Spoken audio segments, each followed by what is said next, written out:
Broadcasting to you live from the Milky Way galaxy, the solar system, planet Earth, North America, the United States of America, Kentucky, Louisville to be specific. Hello, everybody. My name is Brian Engelman. This is Blake Walley, and this is the Agree to Disagree show.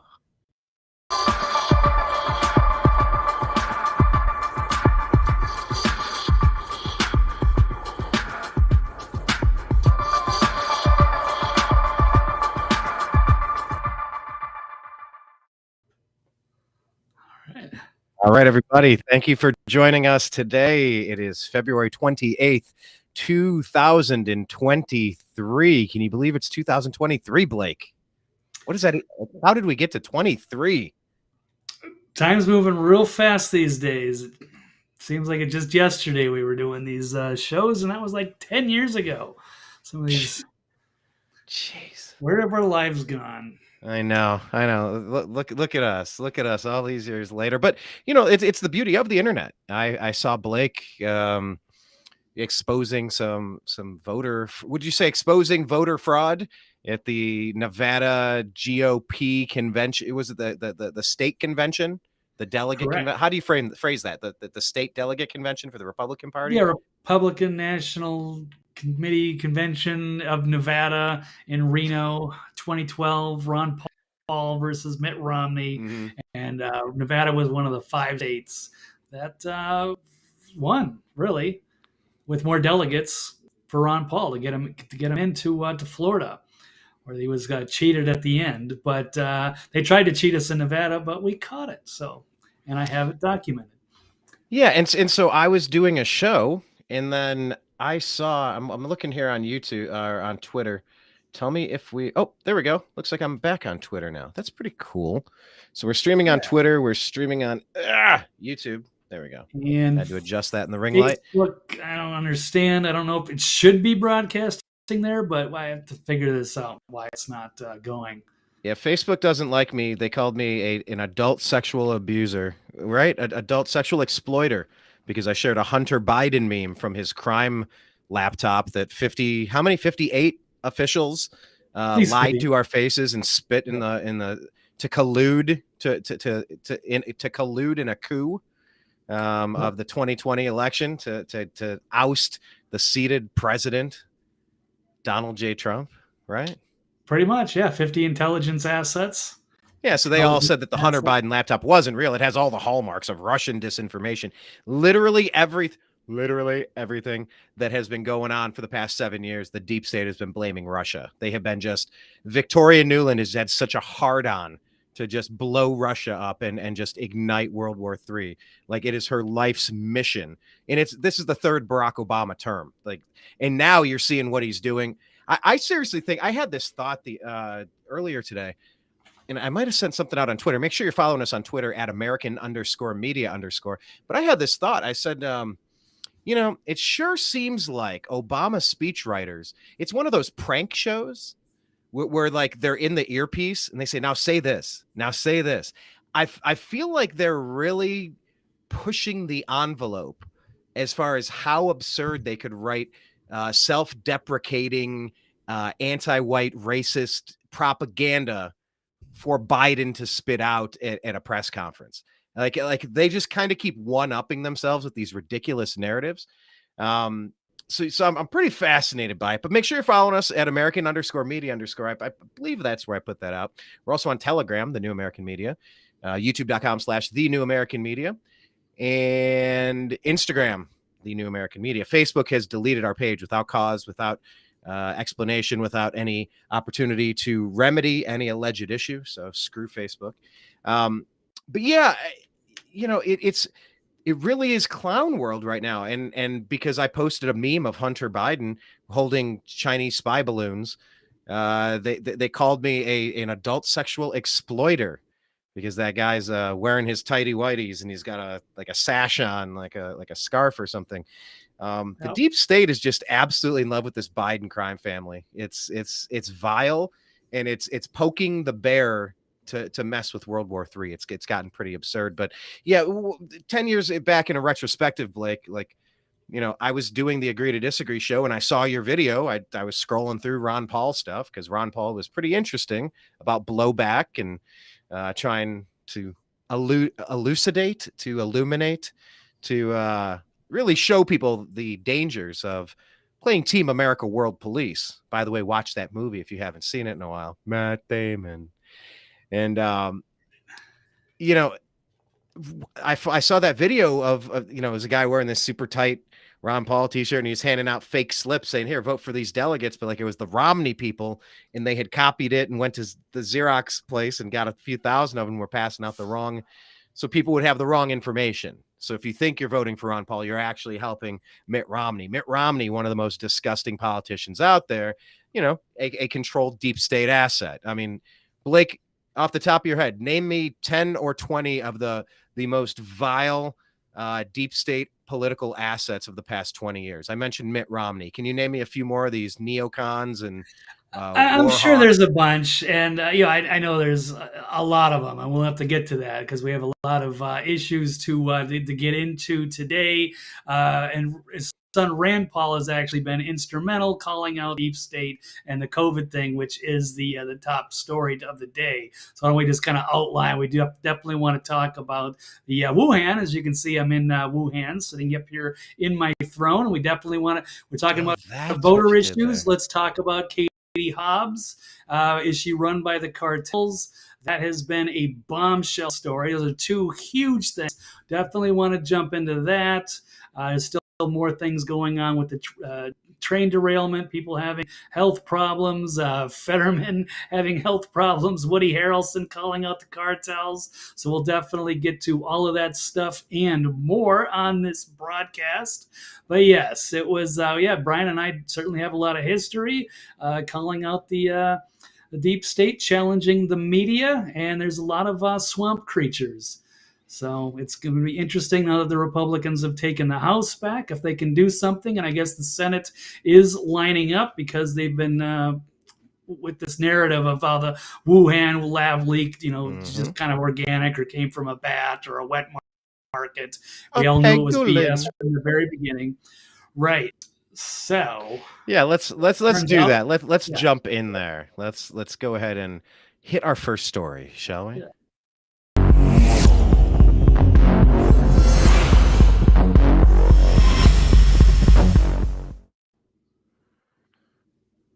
All right. Yeah. Jumping there. Setting this up, trying to get I guess Wuhan, China. That's the number one story. It's the information that you and I have been covering from the beginning. We've known what's up, and it seems like everybody that hated Trump wanted to lie about this. So, kind of walk us through what we were told and what we're hearing now, Blake. Well, Dr. Fauci and this, administration, they were challenging Trump, who called it up from the very beginning, thinking that this was a leak from a lab. The media pushed back very hard, including Fauci, but it seems like he's been involved in gain-of-function research out there. He's been called out by Rand Paul for a long time, and then the media continues to push back. There's outrage on Twitter. Oh, my God. Like, they just put Fauci on the pedestal and all of his Dr. Birx and everybody, and they've been putting out junk science with wearing masks and, demonizing ivermectin and, cover up all over the place.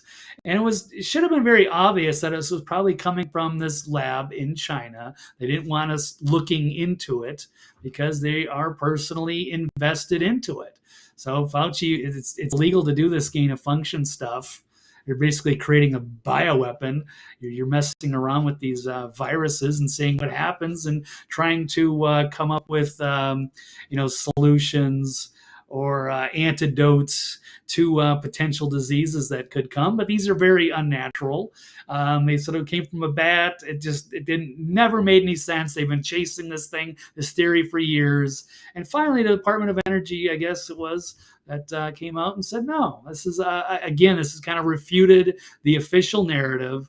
And now it's kind of causing a crisis in confidence for so many. And people on the left have got to have a serious wake up call here. They've been misled from the very beginning. Actually, Jon Stewart did a fantastic job going on the Colbert Show. Are you able to play that one by chance? Are you able to pull that up on I have it YouTube? in front of me right now, but if you can pull it up and throw it up there, it's a while. That would take me a while to dig for it. Maybe people have already seen that, and it seemed to be stating the obvious. And then Colbert, of course, has been putting out the propaganda. So he was Colbert trying is to awful it. now.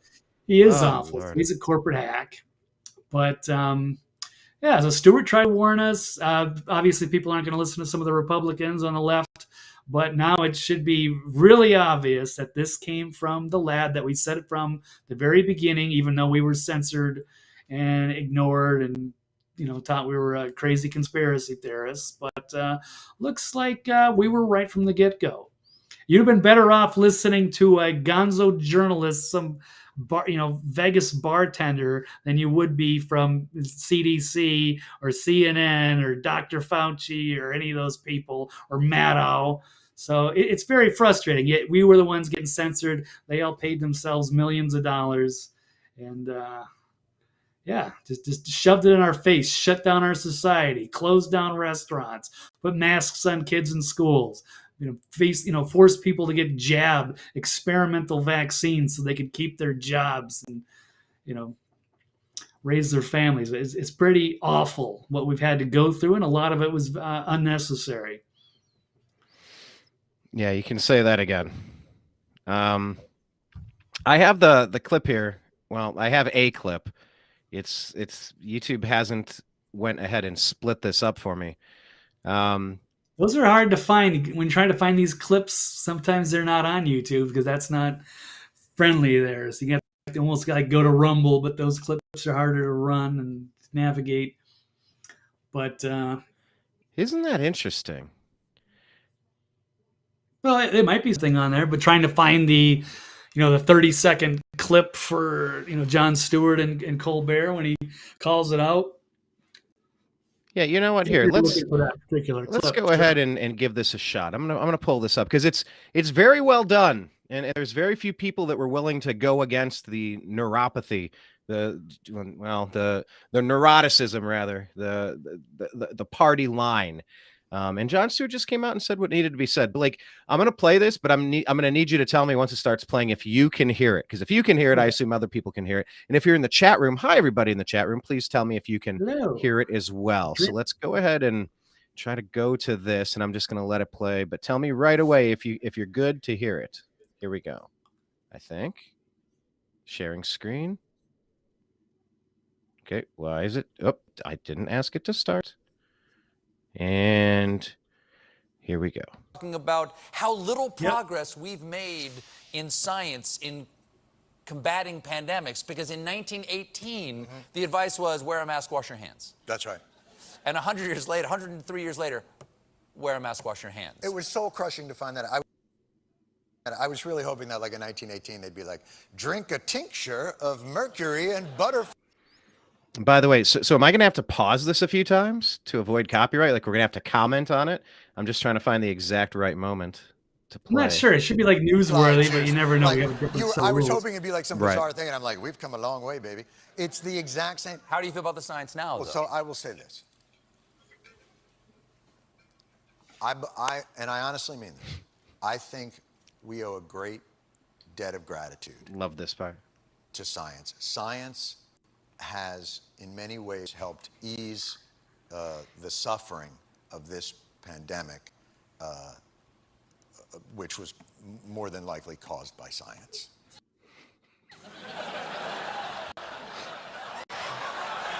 Look at that body language. By the way, did you see that? Did you see that instant recoil? Look how far he's leaning away from him right now. I wonder how much of this was planned and how much was completely off script, because Colbert is a complete hack shill. He used to be funny when he was doing the Colbert Report, and he's so hacky right now. He's almost as bad as Jimmy Kimmel. But look at instantly he backs away from him in a bit of an outrage, but he continues. In many ways helped ease the suffering of this pandemic, which was more than likely caused by science.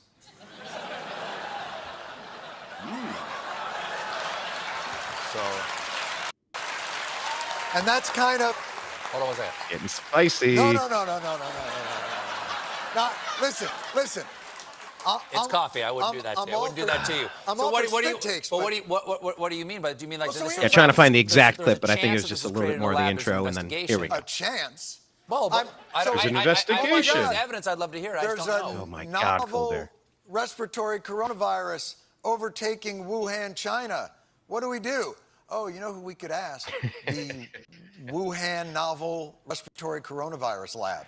The disease is the same name as the lab. That's just a little too weird, don't you think? And then they ask those scientists, they're like, how did this? So wait a minute, you work at the Wuhan. And remember, keep in mind, it was incredibly brave for Jon Stewart to say this when he said it. This was a year ago. Only 7.7 million views. Every human should have to watch this, by the way. Respiratory coronavirus lab. How did this happen? And they're like, a pangolin kissed a turtle. And you're like, no, the name of your lab. If you look at the name, let me see your business card.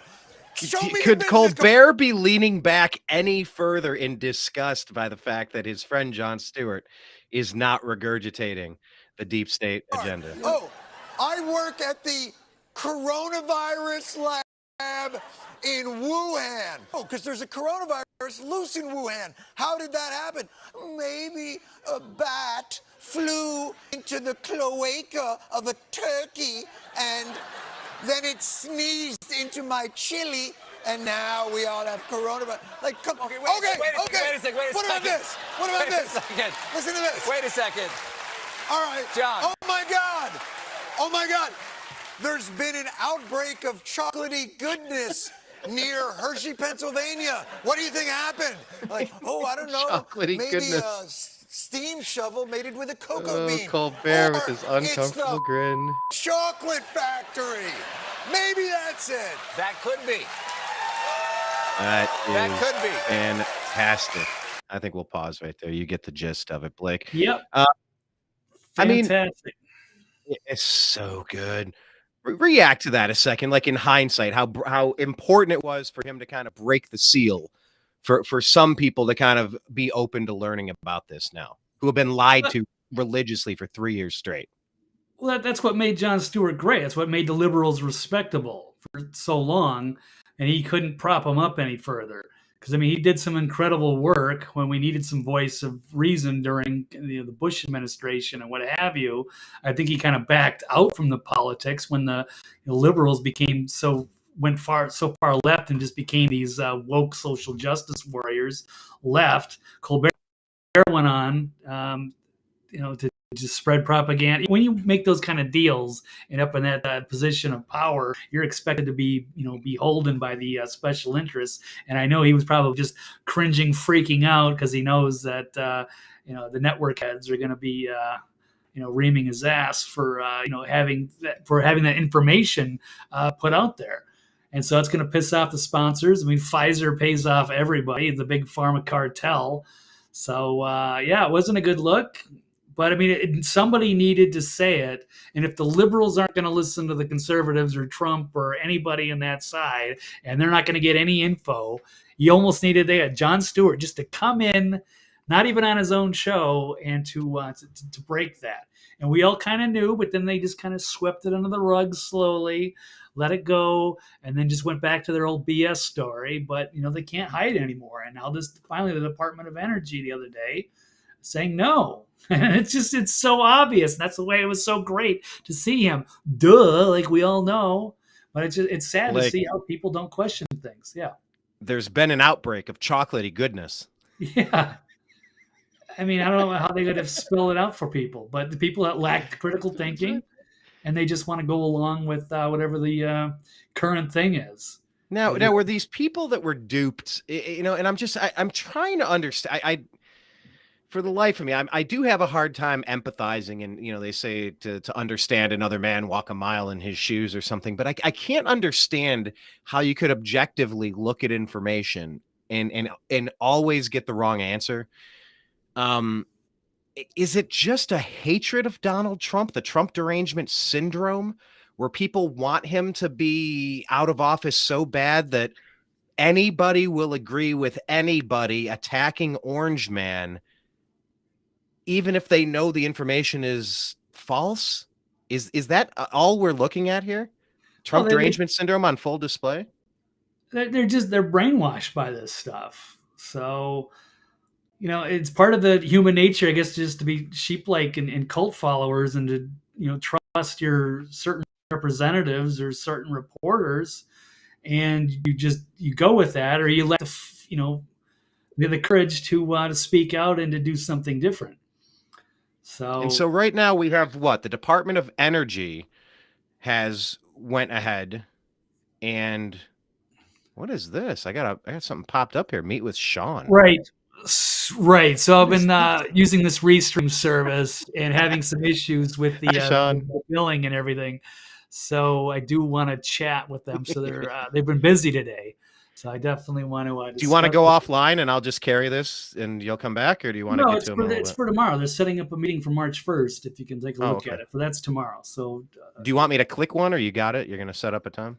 Yeah, don't worry about it. I know you get distracted. No worries. I'll take care of this. But yeah, it's for a meeting tomorrow with the Restream, so we can figure out what's going on. I think I won't get into that too much, but it's a great service. I just want to make sure that I'm getting what I'm thinking I'm getting as far as the subscription costs go, and the settings and how much money I'm paying. So anyway, gotcha. It's just in the middle of my screen, so I'm just trying to figure out what to do with it. Let's see. Jocelyn was saying Moderna's mRNA patent for the vaccine was June of 2018. Wow, that is great timing, isn't it? And then she says, look it up. It was Dr. Li Mengyan who said that there was a Frankenvirus test during a military event. That's interesting. And so, I watched Tucker was replaying that video of that person who was working over there in China saying exactly what this was. What is this here? I can't really, I can close it on my side, right? And it won't close it for you. There should be like a down arrow or something on the bottom, or you just click that and it'll knock the whole screen down. Okay. And she's saying there was a Fauci email dump back in March.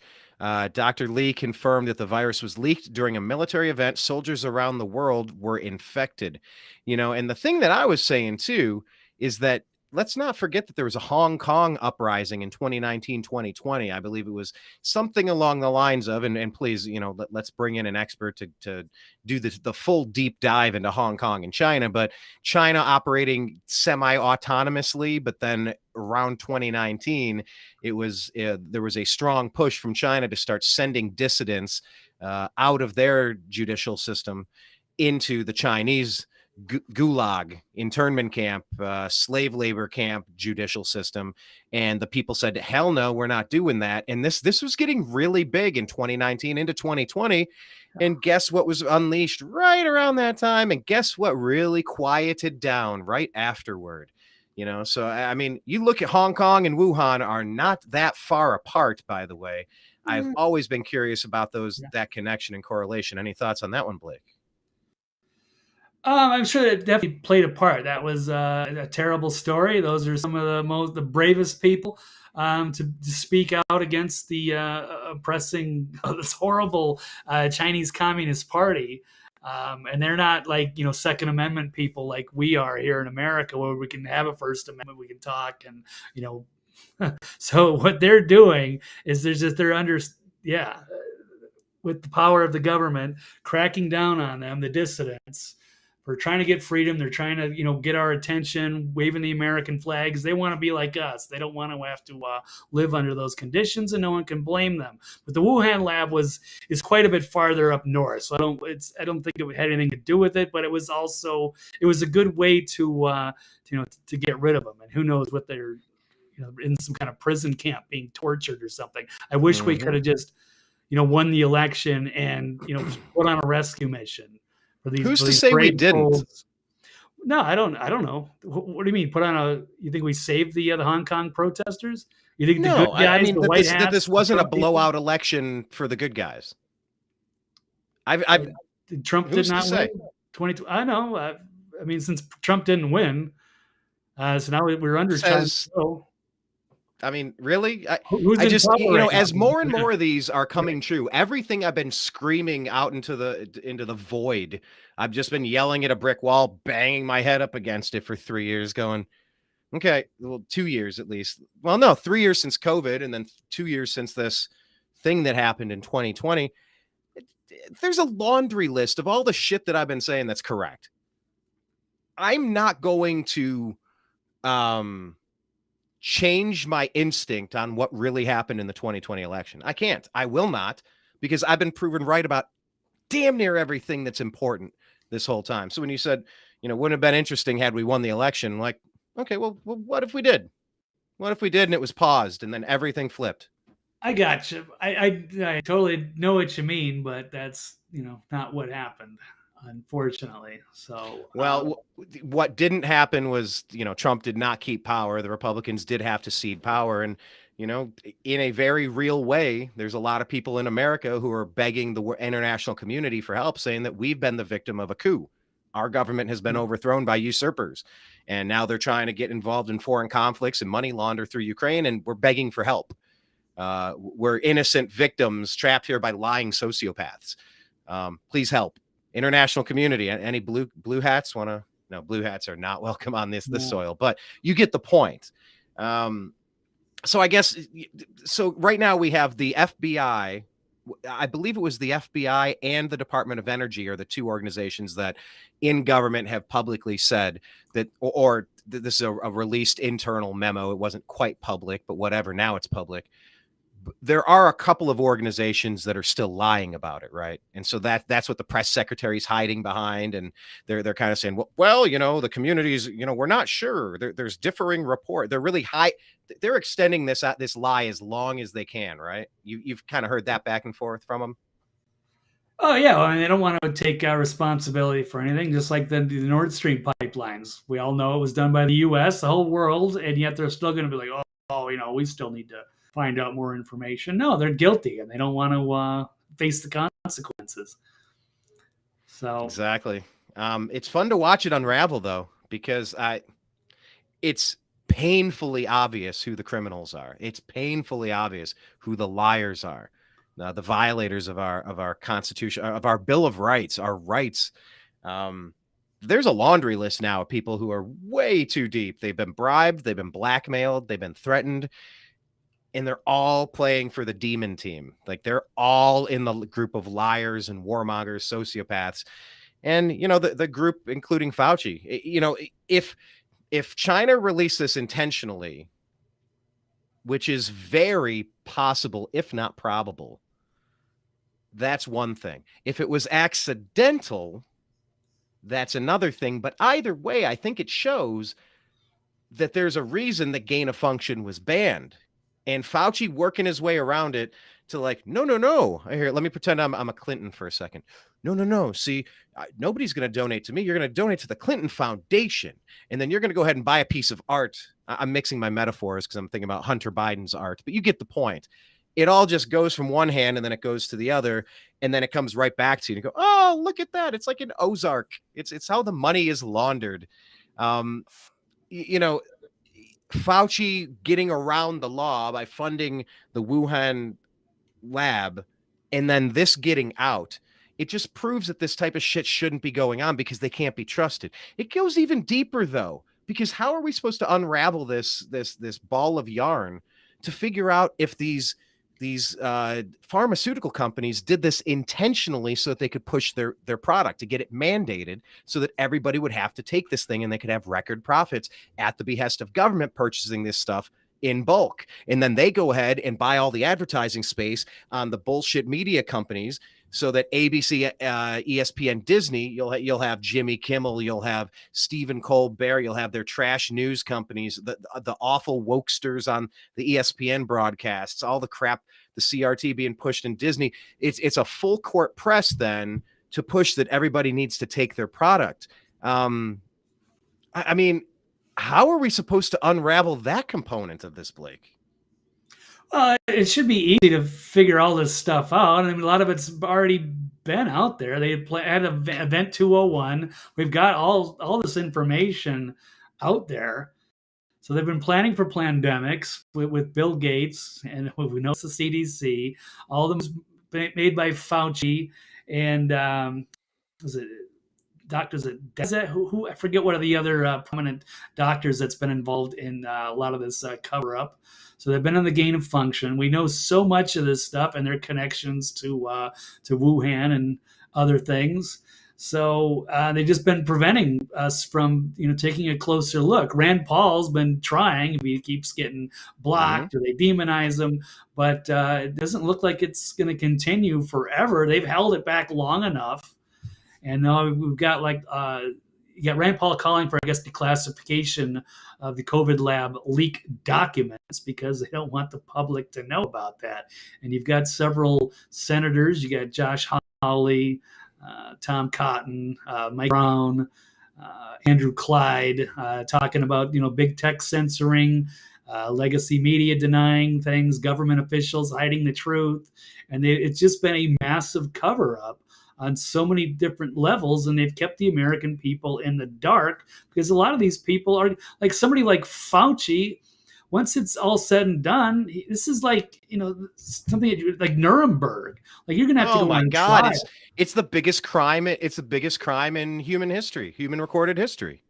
Right. What do we have? 7 million people dead?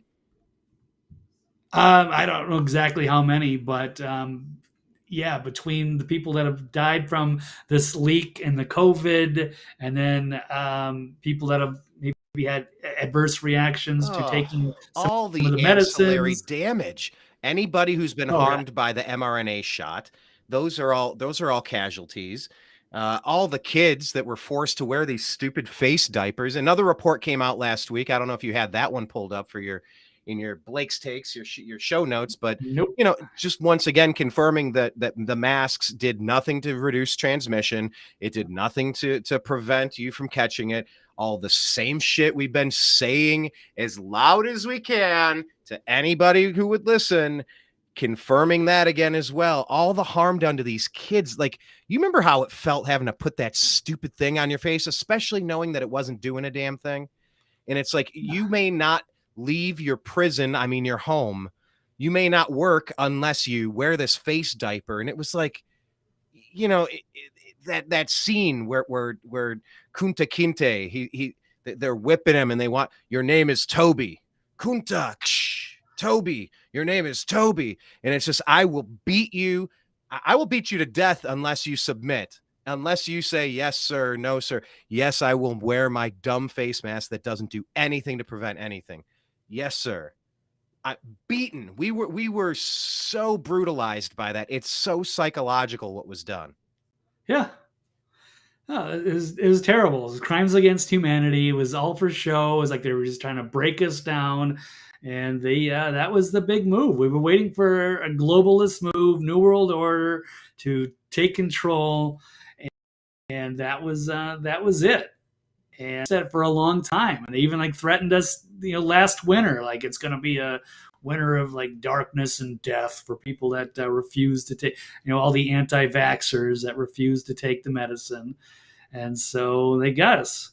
And I was pretty lucky; I didn't have to deal with. I lost all my jobs and stuff, and when I was in California, LA, but I didn't have to suffer like a lot of people did. I felt really bad for all the people that work in grocery stores and they got to wear a mask for 7 hours a day, sit behind the plexiglass.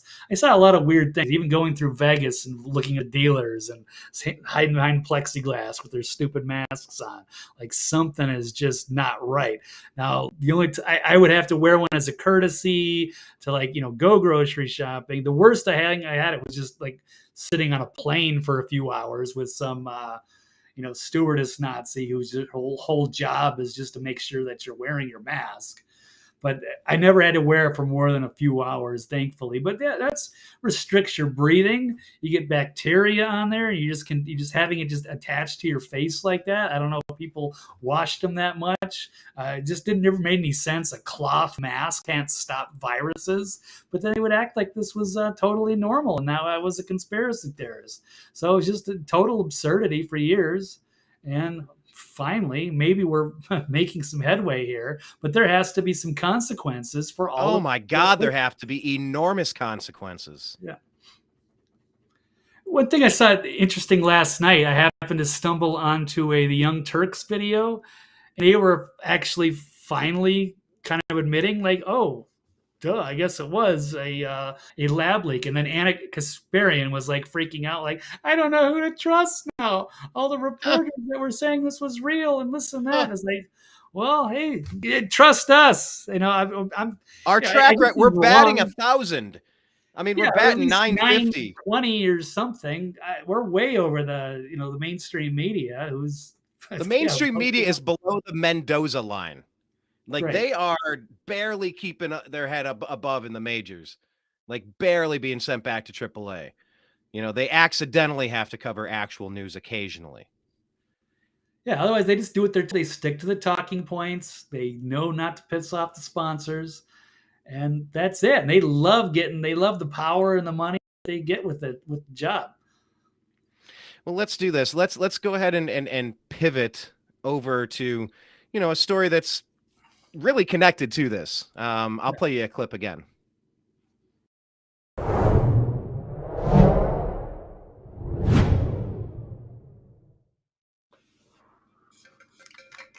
There we go. That was a pretty quick one. This was big over the weekend, and I think it's of note. It's important. It's funny because it's not important to me when any celebrity has anything to say about any of their lies, any of their propaganda. They've been paid off. They've been blackmailed on the island, and now they got to go out and constantly spew awful talking points because they're, you better do this or we'll release the tape. Oh, fucking hell, fine. And you get all these celebrities parroting what the liars and legacy media are doing. And to Anna Kasparian, just look at the people who keep lying to you and only ever listen to those people as a barometer to assume what is incorrect, to assume what the exact opposite of the story is. That's how you're supposed to be doing this. You've been listening to the wrong people for too long, Anna Kasparian. But yeah, I wanted to get to this video real quick. This was important. This happened over the weekend. And if we're going to talk about how cool Jon Stewart was for kind of unleashing some truth bombs in places that they were unexpected, I want to play this clip of Woody Harrelson. It's a brief one. I won't do the whole monologue, but here's a piece, Blake. Once again, just give me a thumbs up or let me know that it's playing on your side. Okay. All right, last night. So the movie goes like this. The biggest drug cartels in the world get together and buy up all the media and all the politicians and force all the people in the world to stay locked in their homes, and people can only come out if they take the cartel's drugs and keep taking them over and over. I threw the script away. I mean, who is going to believe that crazy idea? Moments later. Oh, there you go. Okay. Rambling.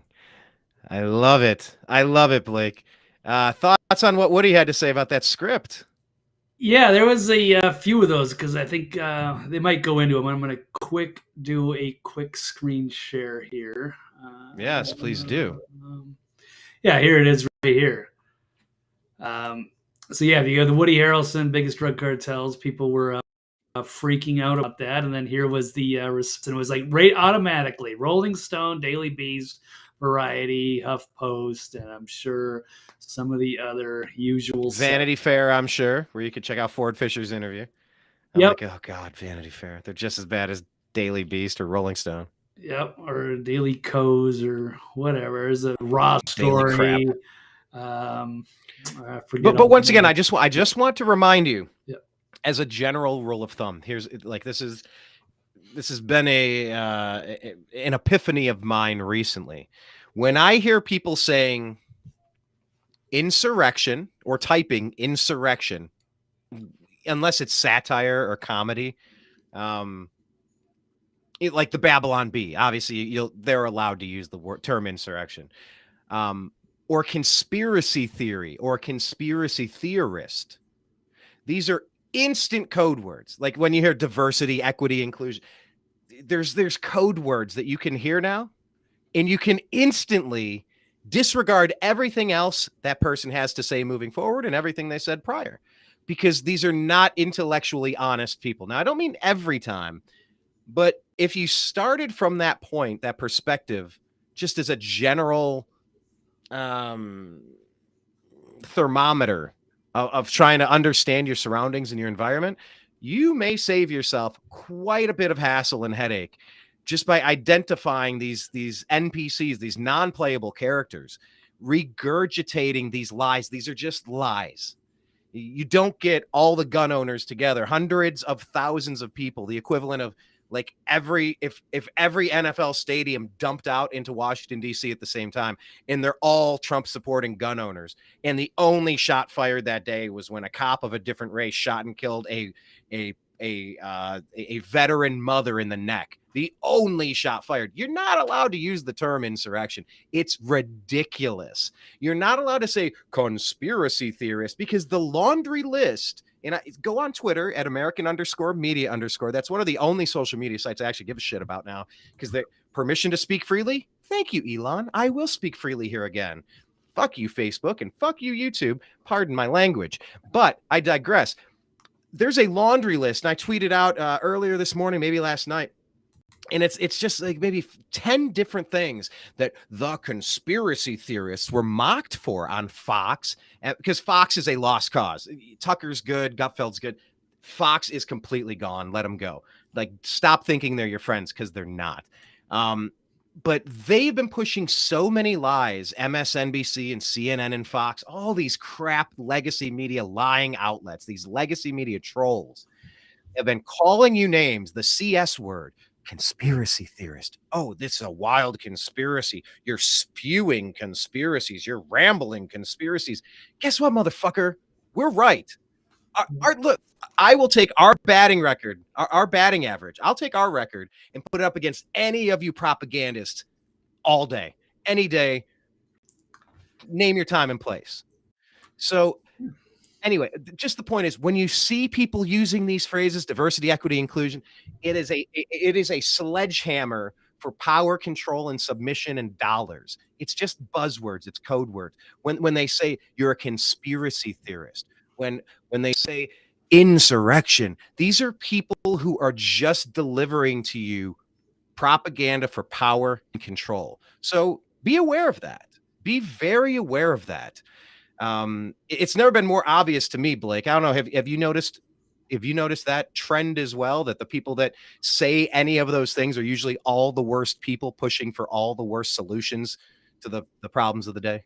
Yeah, a lot of them are paid influencers. So yeah, the hacks, flacks, and lackeys, the leftists, and it's gotten out of control. And it's been pushing these narratives on Twitter. They've been dominating social media for a long time, but it's been unfair the way that they have been playing the game. So they've been taking over, with their propaganda and their talking points, and they think they're special. And going against Fox and the Orange Man bad, and running Trump off Twitter, getting so many of us, banned, demonetized, taken over. And no, it's been completely one-sided and unfair, and they have no diversity of opinion. They have talking points they get from the very top, and they stick to a very tight script. I think some of these people, I don't even know if they come up with their own tweets. Some of them, I don't even see them engage with people. They just put out these perfectly worded, tweets every couple of hours that just push a certain narrative, and they're consistently wrong. So hopefully you're going to see some kind of a crisis where there's also, some useful idiots that just think they're correct. But as all of these stories keep getting debunked, I'm hoping people will, find other alternatives. And a lot of us, they're going to find us, but we're shadow banned into oblivion, or they've dismissed us or blocked us long ago. So it's a real crisis of confidence as far as the media goes. Yeah, Brian, we've spent how many thousands of hours, I feel like, over the years, made huge sacrifices, Oh my put God. ourselves out there to try to combat these narratives, and then we get in trouble for it. All We're humanity would have dismissed. needed to do was listen to us, and you would have been right 90, Probably, yeah. Let's say 90. 90 I've been something wrong percent of once the in a time. while. I try to get it right, or I apologize. I'm pretty damn close. And For there's a me, difference. Like, we can have an opinion. I can say, I'm rooting for the Cleveland Browns to win the Super Bowl this year. And you could say, Brian, I disagree. I think the Minnesota Vikings and Kirk Cousins will dominate the NFC and defeat whoever comes out of the AFC. And that's just an opinion based. I'm rooting for a team kind of thing. Like, I don't think we don't root for the Republican Party. Neither of you and I don't like the Republican Party. I think we loathe and despise and call out the Democrats because they're completely insane. yeah. And I think it's just, I don't know what I'm for, but I know what I'm against. I can't turn around and say, well, I'm against Democrats, so I got to vote Republican. You go, Mitch McConnell and Mitt Romney and Liz Cheney and John McCain. And you go down the laundry list of people, you're like, these Republicans, they are just Democrats. They are complete rhinos, Republican in name only. This is not a choice. This is more of the same crap, but the left is just, I think Obama broke them. Honestly, they were a normal party. They just didn't like the Iraq war or George Bush. And it was like, okay, well, yeah, all right. That makes some sense. Let's discuss that. I think everything broke when Obama got in around 2008. And that's when the whole tenor of the nation changed. He was a community organizer, an agitator, a race baiter, a racial arsonist, and everything just became weaponized in a way. And what was it? Obama changed that rule. He changed that rule about government propaganda during his term, wasn't it? Where was it Smith Munt or Bunt? What was that called? I forget. I know what you're talking about. Yeah, he did all kinds of like covert ways of manipulating things behind the scenes to change things for that direction, and then just like deep state went out of control, and yeah, the media apparatus just became weaponized against us. It was quite a phenomenon, and not in the right way. He was supposed to unite the country and heal us after the horrible Bush Cheney administration. Those people should have been held up for war crimes.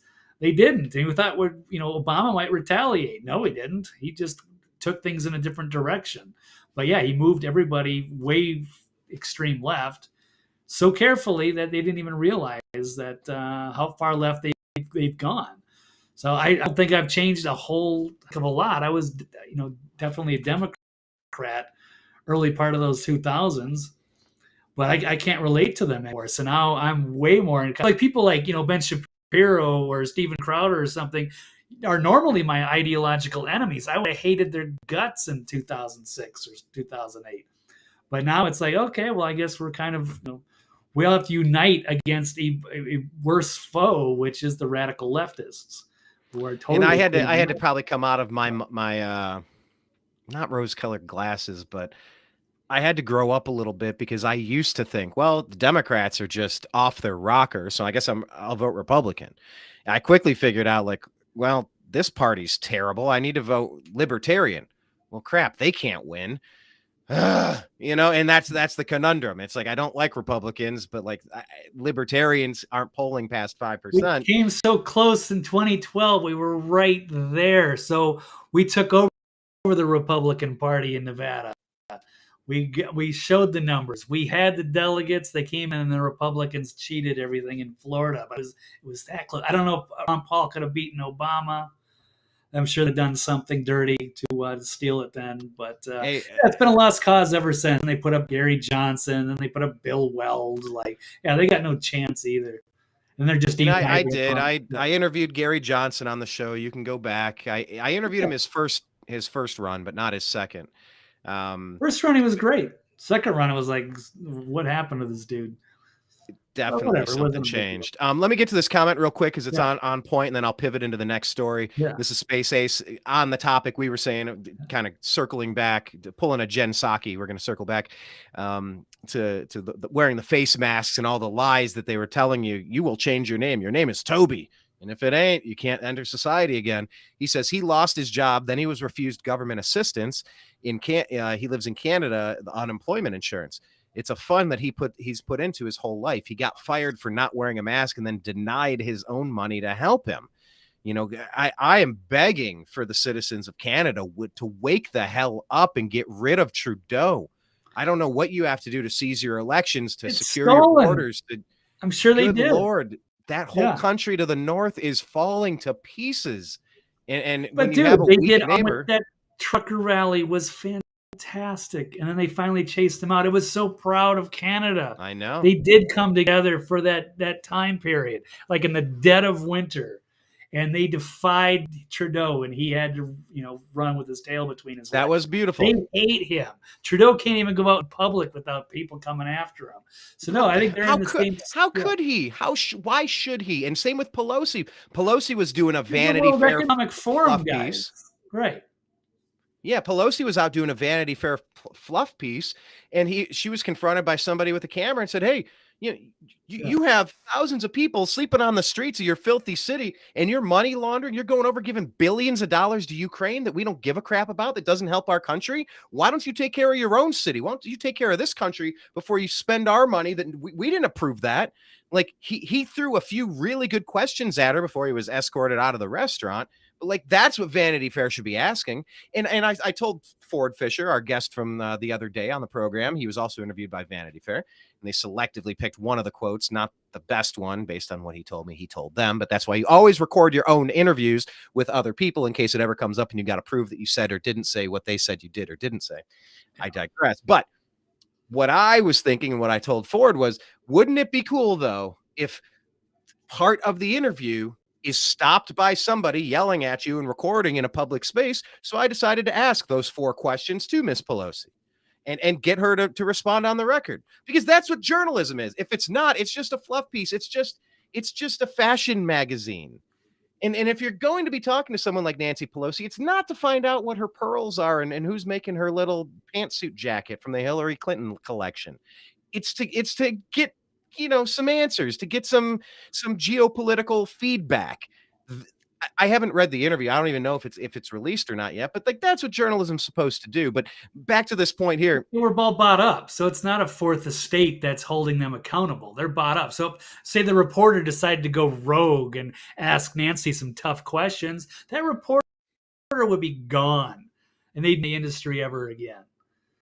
So it's a totally different thing now. Everything's changed. Okay, the rich perhaps, and powerful don't like the media coming after them, so they just bought up the media. Now what are they going to do? Nothing. Well, Space Ace continued here. He was kind of talking about, we've seen a lot of things changing. Why would the Department of Energy release this finding now? Why is the narrative changing? Is something about to happen? Is more information about to drop? Are they trying to get ahead of a story here? Because this is a complete shift in narrative. I could have very well been one of the people who lost my Facebook page for the New American Media because I was repeating that this came from Wuhan, China, what we all knew. By the way, I did a podcast called Big Fish in was it Little Fish in the Big Kingdom, with a friend who lives in China and does work out there. And he interviewed me right as Corona was happening. Maybe it was March or April. It was within a month. And I remember I discussed this exact topic, and it was cut out of the show. He did not want me to ruffle the feathers of his masters over there in China. It was edited out right in the middle, and I called him to task on it. And I said, "What the hell are you doing? If you're talking to me, let me talk." He's like, "Well, you got to understand my position. I can't, and I'm like, "Okay, fine. I get it. You're living behind enemy lines, literally, because they're attacking the world. I get it. But I said what I said, and I meant what I said. and it never made it out there because it was chopped off at the legs. There's a soft tyranny of censorship that happens when you have a crazy woke teacher that's just pushing, self-hatred and racism. They're pushing their racism onto you, trying to make you feel bad because you don't have enough melanin in your skin. And it's just like doing this DEI thing. We've all had bosses or teachers, or we've all been in situations where it's like, so am I going to have to make a big deal out of this? Or is this just, can I just get through this? This is probably going to get worse before it gets better if I push back. Yeah, well, that dude in China would have probably been sitting in a gulag right now if it was letting you run with your questions. So it's tough call. We're in an advantage here in America, but they are trying to clamp down on us as far as being able to share that stuff. So I've kind of like said, hey, let's kind of be careful about certain issues so we don't get yanked off of YouTube, because we do still want to have that platform to talk on. Otherwise, we're going to be in a vacuum. So we're back on Twitter at American_media_ and Blake is at TV's Blake Walley. I want to get to this point and then jump into the rest of our stories. We're going to start speeding up our stories here, but Space Ace kind of just, going off script. Can you address that in particular? Do you feel like this information coming out is trying to get ahead of the fact that these investigations from the House now, the fact that you cannot keep lying to us forever? We have you on record. We have the recordings of the things you said. We have the documents of the shit you typed, and we know it's all lies. You're all going to get held to account. Is this just them trying to position themselves? And because people are still saying, oh, maybe it was a lab leak out of Wuhan. No. It may have been an intentional bioweapons attack on the people of China, on the people of Hong Kong, or the people of the United States during an election to oust Trump because he's in the way, or on the people of the world because we're trying to take over the damn globe. I feel like it's definitely possible that this was intentional, if not likely that this was intentional. I don't know for sure, but do you feel like the reason they're changing script is because they know they can't stop the tsunami, so they're just putting their boots on and their rain jackets and they're bracing for impact? I guess they've held the dam back as long as they can. I don't know exactly what forced this or what's happening, or if they're trying to get ahead of it. But yeah, when you got too big to jail, too big to fail, whatever, you've got all these very powerful people in the government, in the media, that were implicit, it looks like, in potential crimes against humanity in a lab leak cover-up, locked down the country, forced people to take experimental vaccines and masks up, and tried to basically control our lives going forward. Made a big move, or whether they had to react on it, but it seems like they were trying to do something, or whether that's reduction, or whether that's to create this pandemic where they had to have mail-in balloting, or whether they had to win. They had to find some way to get rid of Trump, and they had to scare people away. And you had Zuckerberg. Oh, I cannot wait for the Facebook files. My God, the vengeance. My name is Inigo Montoya. Yep. It's from The Princess Bride. Finish the quote. You know where I'm coming from, where that energy is. These people must face justice. The millions of dollars to push these drop boxes. They didn't even have proper authorization to run the elections the way that they did in places like Pennsylvania. Anyway, I can't legislate the same thing because, YouTube, Google thinks they control the facts still. Well, guess what, sweetheart? Guess what, Buttercup? You don't. And your time is coming. You've lied to us long enough. It'll come out. It's going to come out. But yeah, we were removed for talking the truth. But look, our batting average is speaking for itself. And as baseball spring training is getting into full swing, pardon the pun, I'm pretty excited about that. So I'll take that pun and I'll run with it. And I think we should jump to the next the next topic. Good, sir. Sure.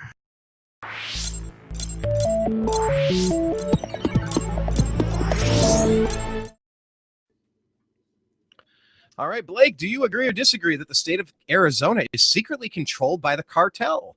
Do we have enough information on this, or at least is this a place where we need to follow the smoke signals because Nothing has felt right since Sheriff Joe Arpaio was removed from Maricopa County Sheriff. And it's gotten even more blatant these days. What say you? What is the story coming out of Arizona right now? Do you have something you can pull up and walk us through? Because I know that's one of the topics you do not want to talk about. You have not been a fan of just this air quote election that was air quote safe and secure. So I'm trying to respect that a little bit, but it's so blatant. It's another case of I will not debate you. I'm also running the election that I'm in, but you should have had to resign because of conflict of interest. You didn't. You know, let's say you. No, I hear you. Yeah, YouTube has absolutely zero tolerance about questioning integrity of the election. So I'm just trying to be careful with that. You can't appeal it, and if I get a hit, I get a strike, and then we can't talk about anything for a month. So I just rather it's not a hill to die on, or maybe at some point. But I mean, this is a bombshell development we had just a few days ago. Some very credible allegations put out saying that, Katie Hobbs and a number of high prominent elected officials in Arizona, institutions, are taking cartel money that's been laundered through a real estate scam. So I'm still trying to unravel that. I've taken some notes on that because it is hard to follow. I'll do a quick screen share and show what I've seen.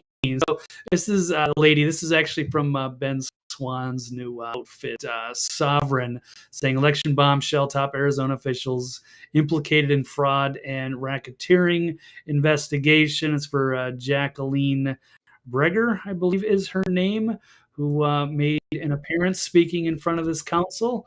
You see Wendy Rogers right there. There's a great article. There's a couple of them. But this one I found on the Post-Millennial. Katie Hobbs accused, so this is all accused. We don't know exactly of receiving cartel bribes, including the Runbeck Election Services, this shady company. Like all the ballots have to go from the precinct, get run into this place, and they don't. What is it? The chain of custody is kind of hard to follow. Like just moving boxes of ballots allegedly, and they're counted in a separate facility, but it looks like they may be taking money.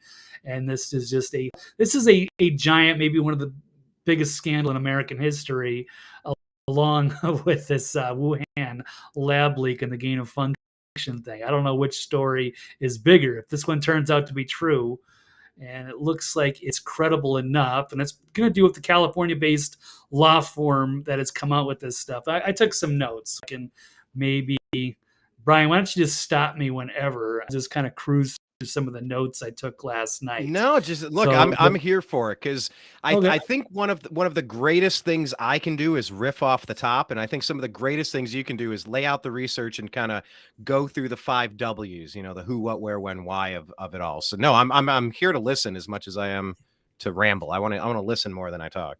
Okay, well, I didn't even go over these, but I will read notes. Just stop me whenever. So California-based law firm accuses Katie Hobbs, Secretary of State Adrian Fontes, Runbeck Election Services, other election officials, mayors, judges, city councilmen, county supervisors, taking money from the Sinaloa cartel. There was a hearing, the Senate Elections Committee. You're seeing it right here. This lady right here, Jacqueline Breger. So this is the hearing, Senate Elections and Municipal Oversight and Elections Joint Committee. So she's the principal investigator, and she works for Harris Thaler Law. And she presented findings of money laundering. It was from the Midwest, originated in Iowa, and revealed issues in Arizona. Sinaloa cartel is from El Chapo, so people know. And they're involving trust deeds. It was cash laundering houses in Arizona. They began in Iowa. So the Sinaloa cartel, they got so much money, so they're laundering their money by buying up property. And there's tens of thousands of falsified documents, warranty deeds, trust deeds, notarizations, and they're kind of indirectly used to bribe public officials. There's tax evasion, extortion, payroll theft, bankruptcy fraud, insurance fraud, money funneled from the false deeds in the Midwest to Arizona and to election officials since 2004. This has been going on almost 20 years so far that they have found. Now, this Jacqueline Breger, she is dating Thaler of this Harris Thaler law firm. So people, saying the story is not true or saying that there's, conflict of interest or an axe to grind, perhaps a political hit job. And we should always consider the source. We have to consider the source. Yes, we'll say these are allegations. We can't say this is definitive or not. But this Thaler law, John Thaler, he's writing a book called Report to the Government. And I think it's in here. Yeah, here it is right here. It's from John Thaler. So you can even find him on Twitter here. And this is his new book, Report to the Government's Dealing Alleged Corruption and Cartels. Now, he married a woman named Brittany Ray Chavez, who was actually secretly cartel. And apparently they had like a chance meeting in 2014, but she knew John since 2011. So it's like the Truman Show, where it's like Truman is like interested in this one girl, but then it's all set up. His whole life is a lie, and the actress he's supposed to marry comes after him, and it's like, oh, just by chance. Well, it really wasn't by chance. So she knew John since 2011, and apparently she was being paid to create an extortion scheme against him to disrupt an earlier investigation into organized crime. And she was actually kind of came around after being married to him. They had a kid together, and he was going to be a star witness to go against the cartel and expose this. However, she was threatened and stopped. And then soon after, their son was abducted, 3 years old. So he's still, his son, McKinley, I believe is his name, is still missing. So the brides still missing. Yeah.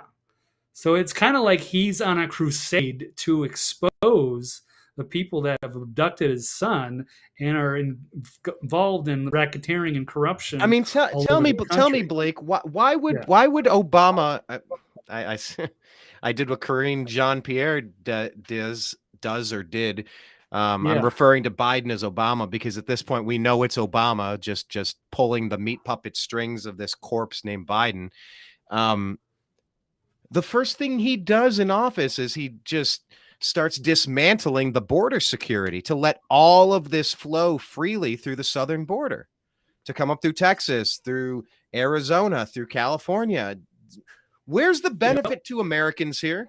Is there any single benefit to more of this stuff coming through and happening on our soil? Like, is there something I'm not realizing here with all the... Yes, what you're not realizing is that it's possible that the cartels are so much money into the pockets of elected officials. I wouldn't even want to call them elected, but they're meddling in this, and they want to keep the borders open for business. And that's how you do it.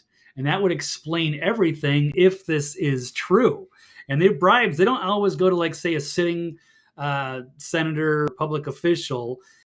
Sometimes it's just at the beginning. It's people that want to maybe run for office, and then they get them at the beginning of their career, and they become basically bribed to become officials. So that's how they get you in their pocket right away. And going into the possible election meddling, I'll say possible. It's not definitive. Possible. There was one point where the investigator allegedly discovered 17 large boxes of ballots 3 weeks before the election, already filled out, with 3 big banker boxes just stuffed full of cash. And they say that Mesa, Arizona is actually itself is an entire racketeering enterprise. The mayor and the entire police department are basically, funneling cash or protecting the cartels or running this in. You've also got this other crooked official, Stephen Richer, who won his election despite he was the only Republican. He won by 6,000 votes, but they're saying that since all the Democrats won, like it would have been 50,000 people that voted a straight Democratic ticket to all of a sudden just change their one vote to get him elected. Like, it just doesn't make any sense. Well, okay, so what do you think that could be? Is that they just forgot to rig that election, or he's no? on They the wanted take him. as well? He's on the take. So the guy, the lady that was running against him was scandal free. She was good, and she was an incumbent.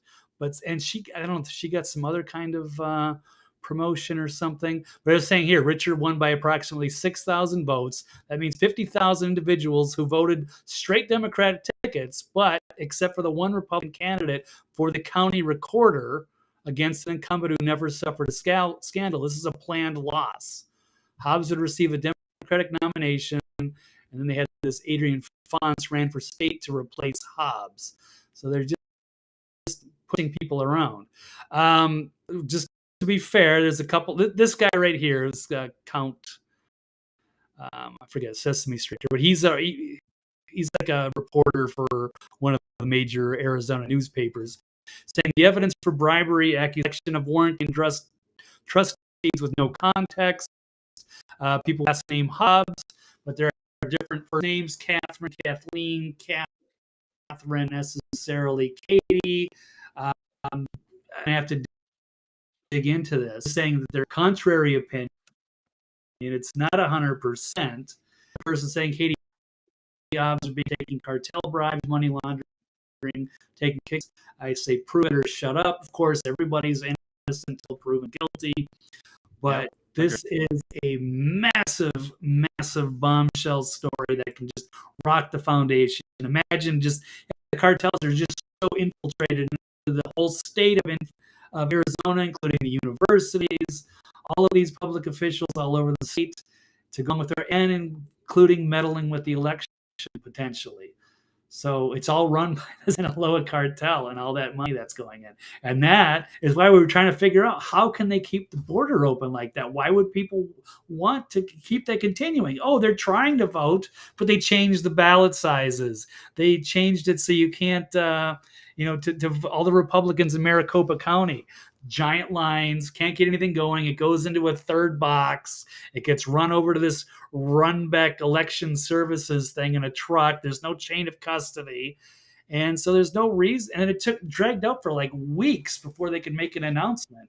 So it seems like it was just, everybody was all in to protect this and to protect the racket that they've got going on. So, again, allegedly, we don't know, but the Swift test says, I would say, yeah, Arizona looks like it's controlled by the cartel. That makes a lot more sense now with things going on, with the open border and the suspicious election. And as you said, the Secretary of State was running her own election. How in the world was she not forced to recuse herself? How did a panel of judges not step in and say, "Are you out of your damn mind? I had to resign as the what was it, the assistant opinion page editor at my college newspaper because I ran for student government president." And that's a nothing position.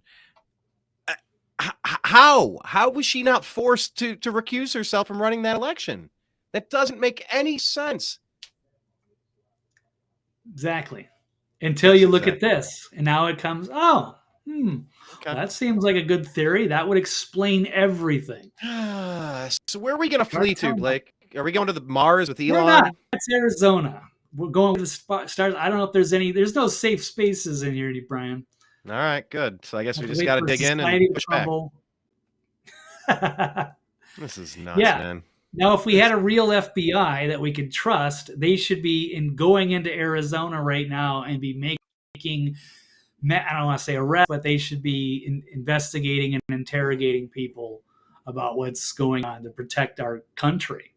This is a breach of security in the worst possible way. Awesome. Okay, well then we'll keep our eye on this story. You know, obviously we discuss stories like this in the news. We discuss accusations, and we continue to gather evidence. I don't think we normally jump to conclusions or say that we know with 100% certainty. You know, we don't know, but we're reporting what's happening and what's being alleged. But I smell a friggin' rat in Arizona. I smell it all over the place. I smell rotting corpse all over the place. And what is fentanyl. This? Arizona authorities targeting the Sinaloa drug cartel have seized narcotics estimated to be worth more than $13 million, including more than 4.5 million fentanyl pills.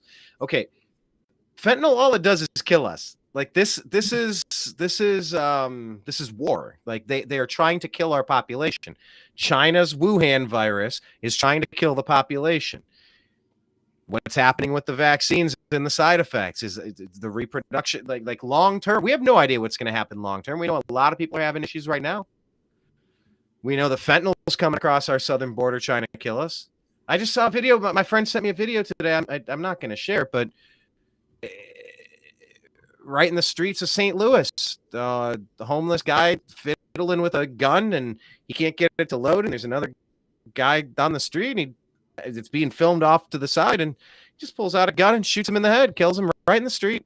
Bystanders, nobody stopping, nobody watching, nobody helping. It's just everything is falling apart everywhere.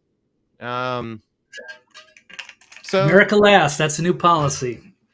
Yeah. I've seen the new flag. It says like, "To hell with Ukraine, fix Ohio, clean up the chemical spill in Ohio." You know, it's just and the fentanyl, of course. Yeah, that's kind of how this connects, since we are under attack, whether it's our rail lines or what have you. Oh, here's the second 3,100 pounds of methamphetamine and large quantities of fentanyl powder, according to the DEA.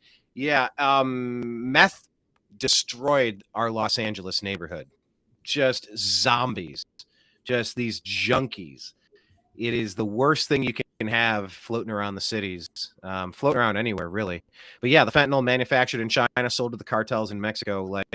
Like this is we're at war with these cartels that are trying to kill us.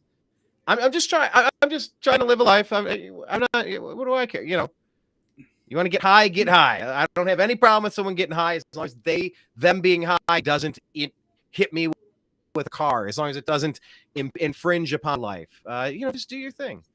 And you're saying that a lot of the illegal immigrants in Arizona are Asian. It could be Chinese coming over the border. I mean, if there's no border security, anybody can come in. So we don't know who's who. We can't. How do you even tell? Well, all right. Well, let's in the middle of the night, and instead of the America First candidates taking over and shutting things down, it's wide open, and no one seems to care. There's millions of people coming over. Well, let's put a fork in that one for now. We'll pause on this story. We got a couple more to buzz through with Blake's takes. Follow Blake on Twitter. He's at TV's Blake Walley, and follow the New American Media at American_media_. I guess I could do this East Palestine story next. I almost went to El Salvador because we're talking about Mexico. So I could, Blake, I'll give it your call. Do I pivot to El Salvador because we're staying in Central America, South America? Or are we going over to Ohio because I just referenced Ohio and East Palestine?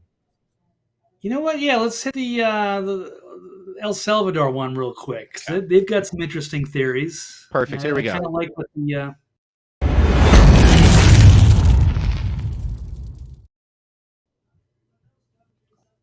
All right. We have some interesting theories here. Agree or disagree, Blake? Prison reform in El Salvador has led to a police state. Disagree. This appears to be coming from the Washington Post, trying to spin this because they don't like that there's another populist that has been elected in El Salvador. People love him.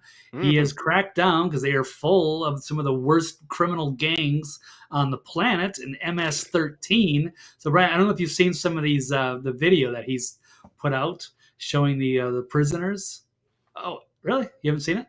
All right. Well, we're gonna have to watch it. Tell me if you can hear it. But let's. Let me. Yeah, I had a. I once had a business opportunity in El Salvador, and I almost followed up on that to see what was going on there. It did not pan out, and in a way, I kind of think back on that, and I feel kind of good that didn't happen. I think. Well, the country seems to be turning around, and now it's also like a Bitcoin paradise. So, okay. Yeah, this was a nice opportunity. This was there was prime beach real estate. There was lots of acreage, and there were plans to build a community of surfers and bring a bunch of Americans into it was a neat. It sounded neat, but it's a dangerous place. It's definitely a dangerous place. Yeah, absolutely. You're right. There's a community. There's a safe spot for richer Americans, but for the most part, a very dangerous country. But we've got this Nayib Bukele, or am I pronouncing that? Bukeles has been into power, and the gang crackdown is turning El Salvador into a police state, at least according to the Washington Post. So they're saying the most successful reduction in murder rates in any nation, and perhaps the history of mankind. So, Brian, I mean, this is a bombshell video. I'm kind of surprised you missed it. But I'll see if you can play it. Can you hear the audio?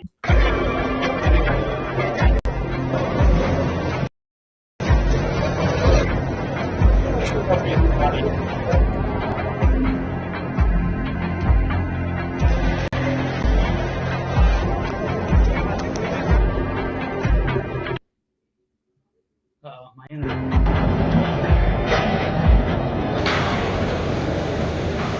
They're hardcore for the militaristic. I don't think.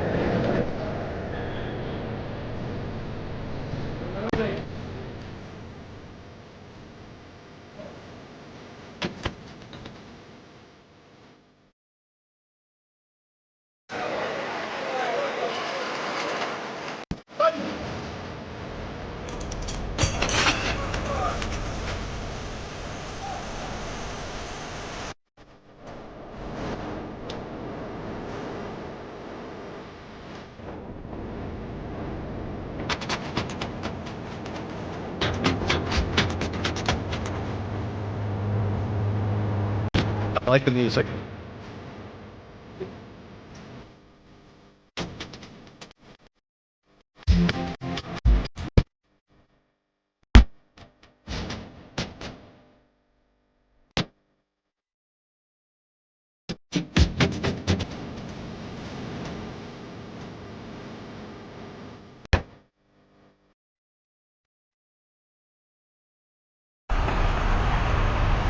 Sounds like something off of a Christopher album. It looks like a futuristic movie of like if it's filming in like in high tech. As far as coordination, those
Yeah. So that was actually put out on Twitter by this new president.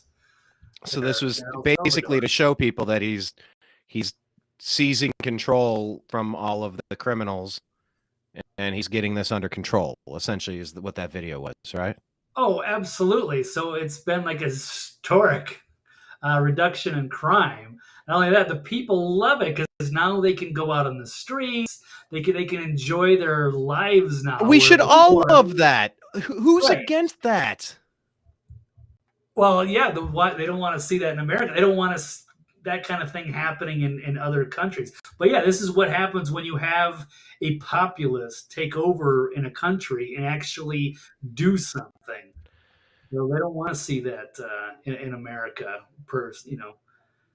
How long has he been in office? I don't know. Maybe just a couple of years, but he's been making a massive crackdown. The people love him, and the streets are safe again. And now the criminals, they see a video like they're shitting their pants. Because why would they want to go into a prison like that? And I mean, people are also saying, this is maybe, human rights, stuff like that. A lot of these guys are like, murderers. So what about human rights? Yeah. So I mean, if one of these people, if these guys like, what, they don't like them being in jail? Just the way that they're like, where you see them kind of stacked up. I don't exactly know what a day in the life of a prisoner is, and this is kind of in the beginning. And they're saying it's like 2,000 some inmates right now, and they're going to have up to 40,000. Well, if you're out killing the people of your own country, that's where you go. Like it's supposed. There's very little that we ask government for. Dare I say nothing? Okay, fine. Let's peel back from the Ron Paul, from the hardcore libertarian thing. We need a national defense. We need some infrastructure. We need some things. But really, all society needs is to just get some help taking the animals and putting them in cages. It's animal control. I guess we call them police, but we should just call them animal control. And you want them to be humane. You don't want to be abusing animals. Well, you but want to see if you can rehab. The same token, if they're out killing people, they're not human. They don't well, really. They can't be rehabbed. Then there's nothing they can do with them. You want to try to fix them so that they can go live a productive life. They were brought into the gang culture. They're messed up or what have you, and see if you can fix them. But a lot of these people are not able to be fixed, so they have to be kept away from the rest of us. They're violent and irrational people. Personally, I think they should just probably, humanely get rid of some of them. I think it's a security risk just even having them there. It's a waste of resources to even keep them going. So it's just to purge that negative energy out of the culture. And what happens if there is a prison, there's a problem, the electricity goes out and these people escape, they're going to be really dangerous. But it's interesting, it sends them a message. And the gang violence has gone so far that they've had to pull things the other way and say, hey, this is how it is now. You don't deal with that. So I'm sure they'll watch trying to get that guy out of office as soon as possible and let the gangs back in. Imagine if they crack down on the cartels here the way they do there. It's not impossible to do. All you need is some willpower. Good people in office. The problem is they're corrupted by all the money, power, and control. Jocelyn saying that the reports say there's 80 metal beds per 100 prisoners, no mattresses, 2 sinks, 2 toilets in each cell, who are holding 8. They have to stay in the cell unless they're going to court. Yeah, see, I don't agree with that necessarily. I think they should all have like their own bed or whatever. I don't want to see them like just being tortured forever. But I mean, certainly they need to be put in a position where they have to reevaluate their lives. And you can break them down like that, and it's kind of saying it's kind of like a military like a boot camp. Yeah, it's military style. So you're just seeing like these hardened criminals that are just so docile and following orders without question. Because probably a few of them have been, beaten to death, obviously, as an example and a warning to the others.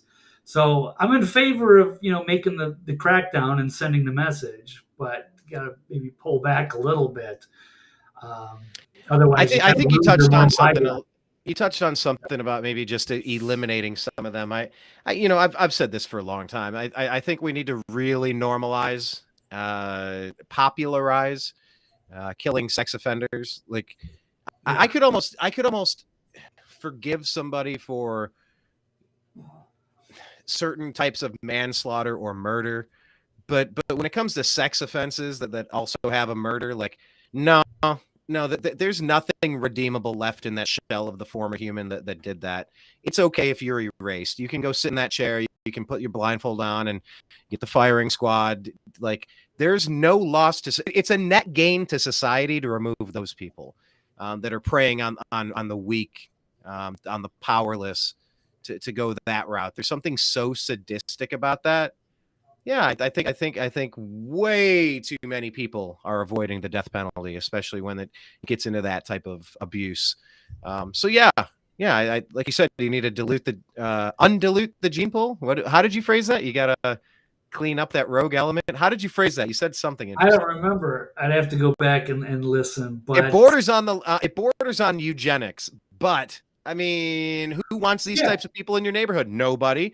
Screw them. What right. And you can't afford to have them escape. So that's another thing. Is it worth it?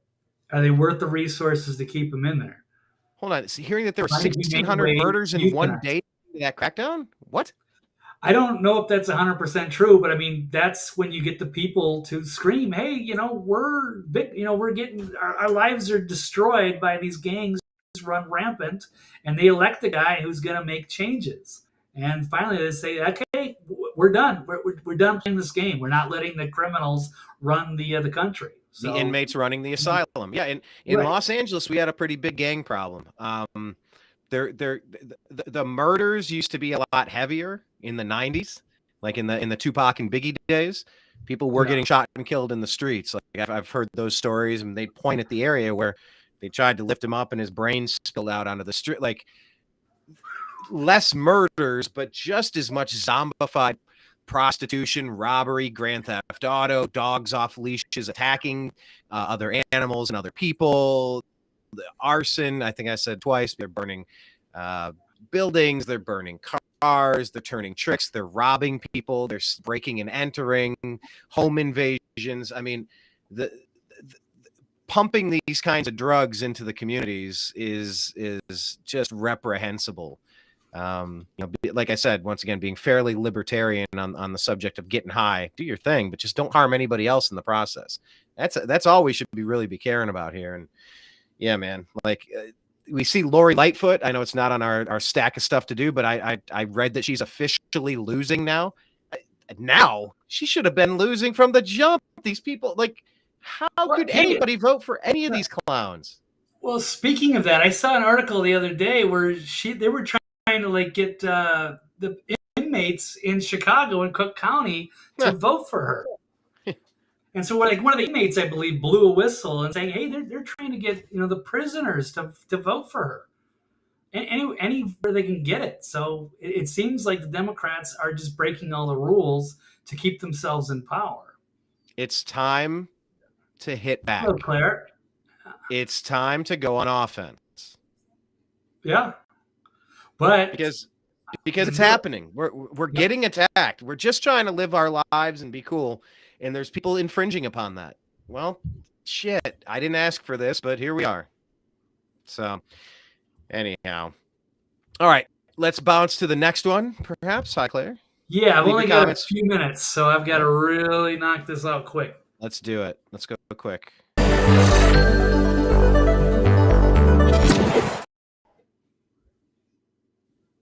That was a one. Yeah, see, some of those we just got to extend more seconds if we could redo some of those. Agree or disagree, Blake? East Palestine residents are East Palestine, Berenstain. East Palestine residents are dying from the toxic train derailment. Agree or disagree?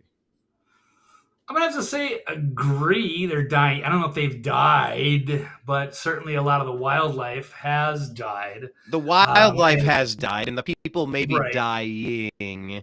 Once again, we got to have a long-term study here. Right. Well, humans can take a lot more of these poisons and bad air and bad water than a small aquatic creature can. So it'll just take a massive health toll. And you might see birth defects, and you might see dying, you might see cancer. Now, people are claiming that they are dying slowly. I will pull up a couple of articles here. This is out of the Activist Post. It's actually out of Zero Hedge. Tyler Durden, we're dying slowly. East Palestine residents report bizarre health issues. I'm so angry about this. Ohio is my homeland, and I'm very protective over anything that happens there. And this makes me so angry that Buttigieg came out when this happened and he started griping that there's too many white people. Once again, Barack Obama typing the shit in the basement for these idiots, these stupid puppets, these self-loathing. How could you read stuff on a script to bash your own race just to keep your job, to continue being on the string of Barack Obama, to regurgitate his venomous racist rhetoric, when Buttigieg should be scooping up all of this material and damming it off, slurping it up and excavating and taking this to a toxic site to be disposed of. He's out there saying there's too many white people in construction. He literally did this while this event was happening, before he showed up there. I can't handle it, dude. Like,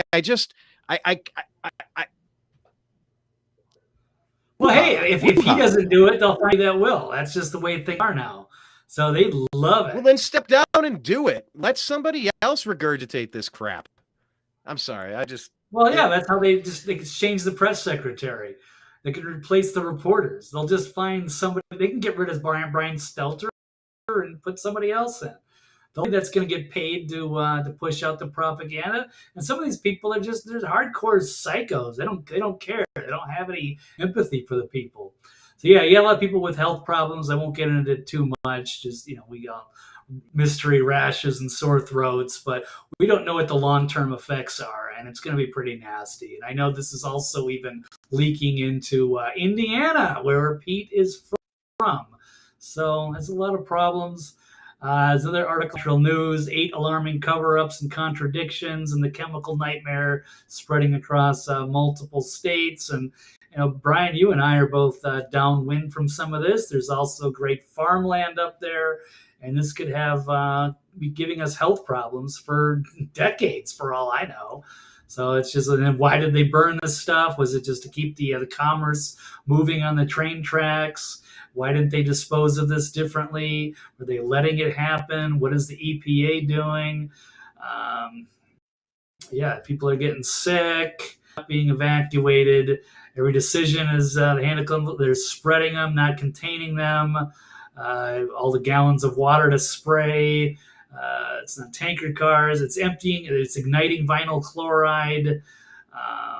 It's really sad. And they botched the whole cleanup operation. I don't know if Biden has even mentioned it yet. Mayor Pete was forced to finally come out there because he was looking bad and people were screaming for him. But administration's got blood on their hands. And who knows what is going to happen to these people over a few years. So very sickening stuff. Brian, and on that, I've got, 30 seconds here. Just one last thing that we didn't touch on. God, we have John Fetterman. Is he alive? Has anyone done a wellness check? Yeah, good call. I'll just address a couple of tweets here. There's one from Monica Crawley. It says, sitting U.S. senator was admitted to the hospital 2 weeks ago and have received no updates about his condition. The press refuses to ask questions, and his wife left the country with their kids. What was with that? Exactly. And then we're saying this one from John Cardillo. Again, we don't know if these are confirmed. He's being told that Fetterman's essentially brain dead, and it's being kept hidden because if they can just keep him in office until August 18, it will avoid a special election, which Republicans would most certainly win. It must be investigated. So okay, we'll investigate that. A Chinese kissing machine. Thoughts? What was this one? I don't have time. We're going to talk about it Thursday. We don't have time to hash that in. We didn't even get to Dilbert. This is such a good story. But we voting. We need 5 minutes at least. I want 5-10 minutes to talk about that. Maybe we can do it Thursday. Maybe we can get Stephanie in here. The other one, the citizens and the DC thing, also another one that kind of ties into some of the stories we were talking about. I'll just quick share a headline. Basically, they were trying to get non-citizens allowed to be voting into DC. But fortunately, that was shot down. But they're going to keep trying to push this, especially for all the people that are entering through the border illegally. They want to get those people to vote Democrats legally if they can. Otherwise, they'll stuff the ballots, or they're ballot harvesting, or dirty voter rolls, or any number of different issues, or run back election services, or what have you. Anything it takes, because winning is all that matters to these people. It's very sick. But we didn't even get into the Dilbert racist stuff. I know. It's like that could have led the show on a lot of other days, but we had to address. We got to get Stephanie in there. She's a big fan of Scott. You're a fan of him, so we'll have to postpone until Thursday because that's all the left-wing media talked about. But I've got to go. I'm up against the wall here. So thank you, everybody. It was great, and we'll catch up Thursday, and we'll get to more of these issues. Find him on Twitter at TV's Blake Walley. Deuces, Blake. I'll talk to you soon, and I'll wrap it up. All right, sounds good. Later. All right, everybody. Thank you for joining us here on February 28th, this Tuesday. Let me just make sure I've run through your chats real quick. If you got anything to say, this would be the time to speak now or forever hold your pieces. Okay, so yeah, the problem with the Ohio thing, Jocelyn, you're saying that it's a state of Ohio thing. Yeah, well, I mean, look, it didn't stop the media from instantly trying to blame Trump for deregulating trains. They said that the bearings had failed and they were blowing flames out for 45 minutes. Let's go ahead and have a robust conversation. That's one piece of information I heard. I can't confirm that with 100% certainty, but if that's true, there are heat sensors along the way. That should have been picked up on. There's a lot we need to learn from this and improve upon with our infrastructure, our critical infrastructure systems for sure.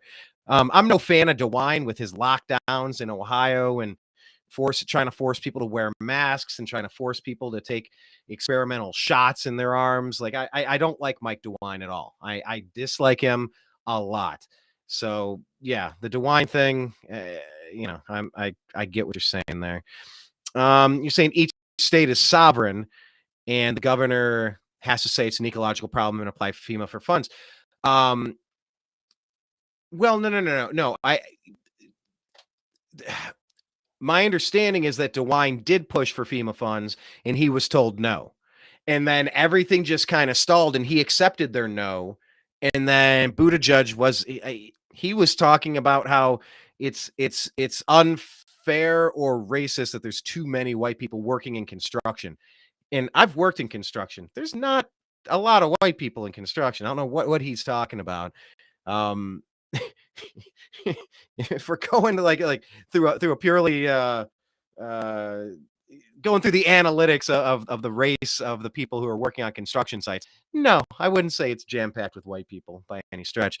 But I mean, I love construction. I love working on housing. I went and built off-the-grid earthships. You can check out, if you scroll back far enough on the YouTube channel, youtube.com/thenewamericanmedia. Is it on that channel? Yeah, I think it is. There's Earthship videos that I put out, kind of doing a walkthrough. We took over a property that was private, and then it went back to the people who developed the Greater World Earthship community, and we're rebuilding it into a functional type of Earthship. And it was pretty neat getting to rebuild the greenhouses and kind of get the grounds and the property back in working order. Really neat stuff. But anyway, no. There was no movement from FEMA until President Trump said that he's coming to Ohio and he's appalled by what he's seeing and trying to call some attention to it. Instantaneously, FEMA said they were releasing funds and giving help. Like, these guys are so gross at FEMA with Buttigieg in his office, Biden, all of these people. Lord help us. We've been overthrown in this country.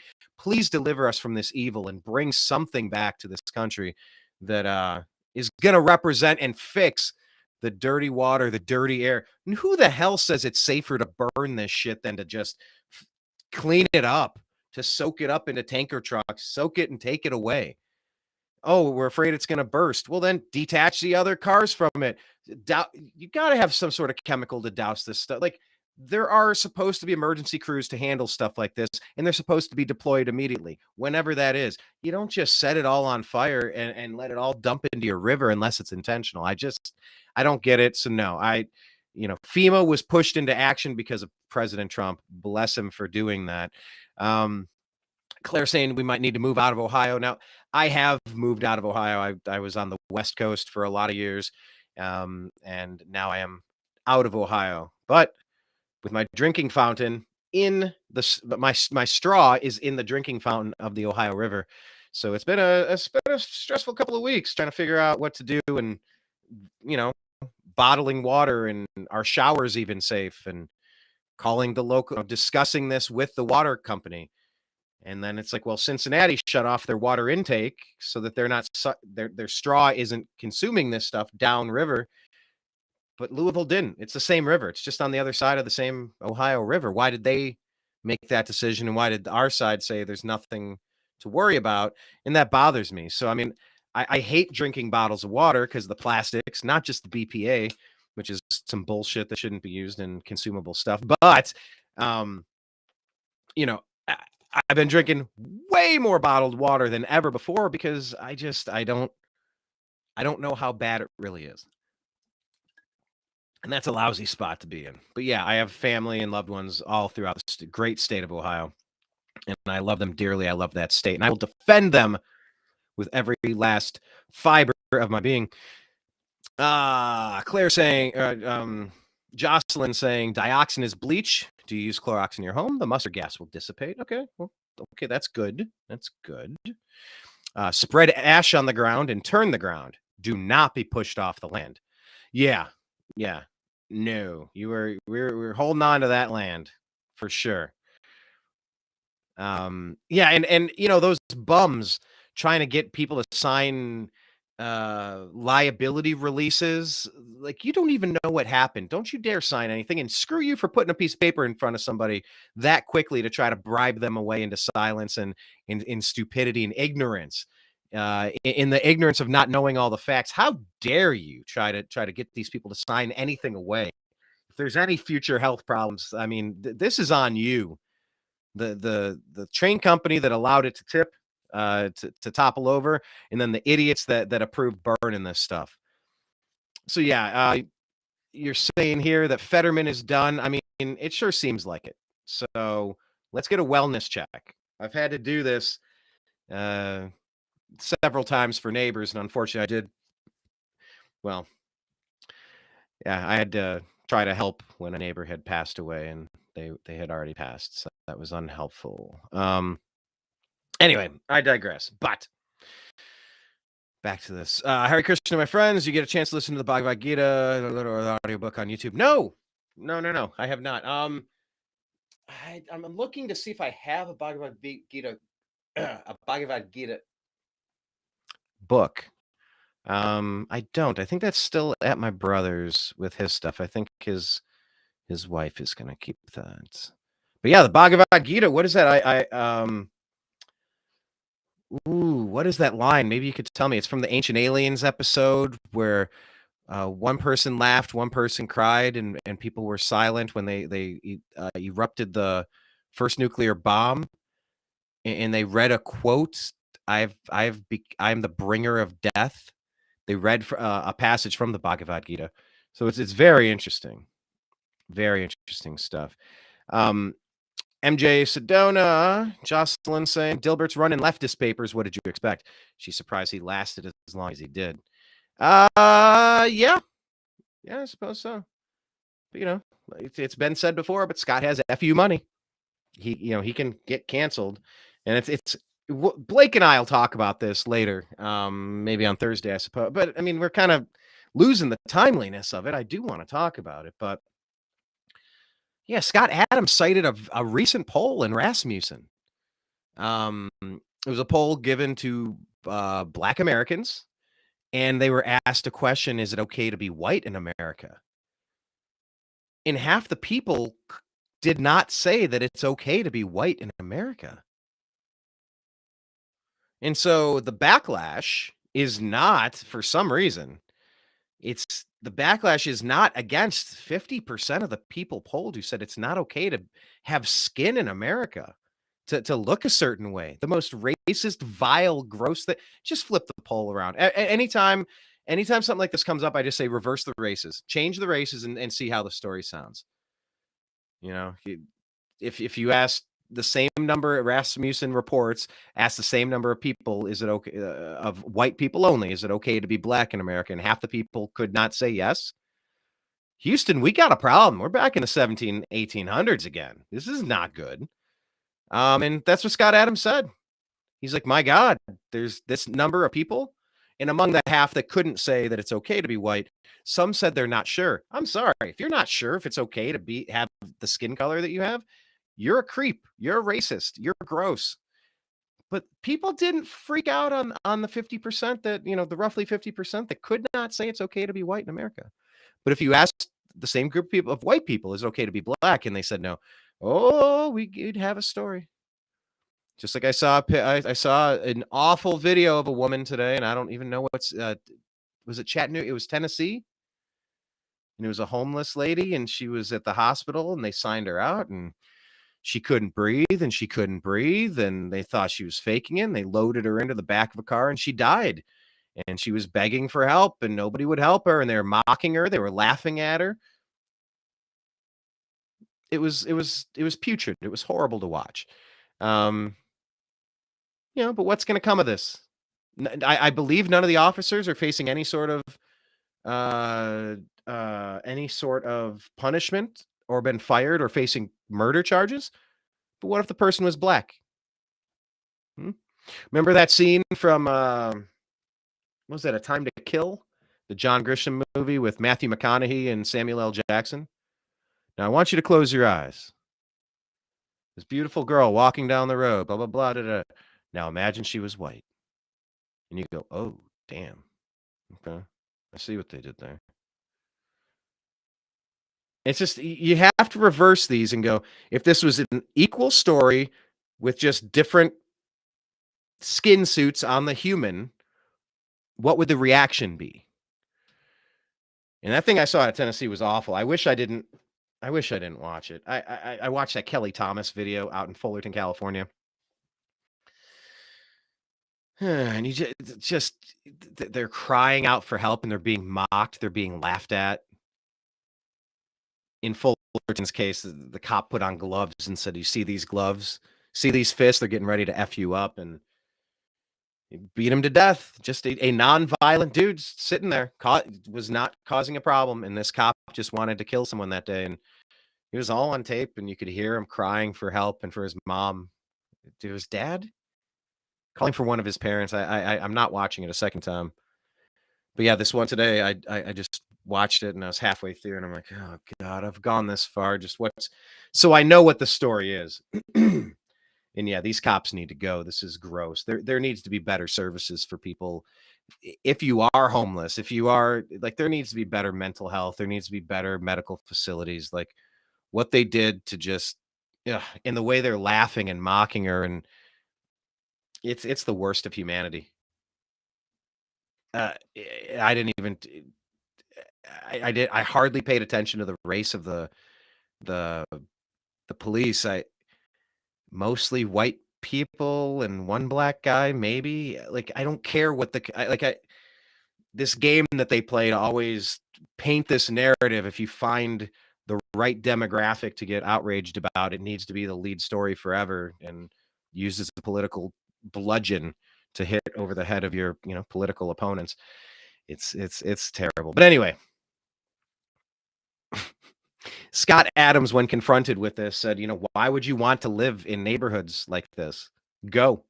And I watched him on a subsequent episode. He said, that the part of it, interesting part of this story is that I didn't say this is just for, like, I'm saying this about everybody needs to leave these areas. The crime is through the roof. They don't like you if you look this way, apparently, if we're to believe this poll that was done by Rasmussen, not me, he says. So it's an interesting topic. And I watched the clip of Chris Rock. Oh my God. Talking about how there's certain groups in his community that are ruining it for everybody else. Was it about can't open a disco? I don't know if it was from Bigger and Blacker. I don't remember which comedy tour it was with Chris Rock saying it, but I just scrolled past the video clip. I might have tweeted it out. Follow us at American_media_. And it was just, you can't open up a disco. 3 weeks, 3 weeks, and somebody will be in there shooting the place up and getting it shut down. He hates certain groups of his own people. And he very loudly articulated that fact. So, I mean, nobody wants to live in a crime-infested neighborhood. And yeah, I mean, Scott Adams, he reacted to this post and all of the outrage, the people that, it's just so interesting. How dare you comment on this obviously racist story out of Rasmussen? It's not that Rasmussen was being racist, because then their other question was, can black people be racist? What was the second question? And you had a certain percentage of people, answering that question as well. But yeah, the coordinated effort to starve revenue from Scott Adams. He shouldn't be allowed to have a cartoon about office scenarios because he did not like hearing from a group of Black Americans polled by Rasmussen that said it's not okay for him to be his color in this country. how could you take that any other way than disgusted by hearing somebody say something like that?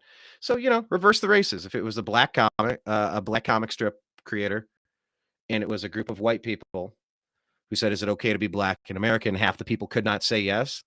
And then the black comic said, you got to get out of those neighborhoods. If half the people aren't going to like you, if half the people are going to have a prejudice and hold animosity and grudges and resentment and hate toward you just because of how you look, you need to get out.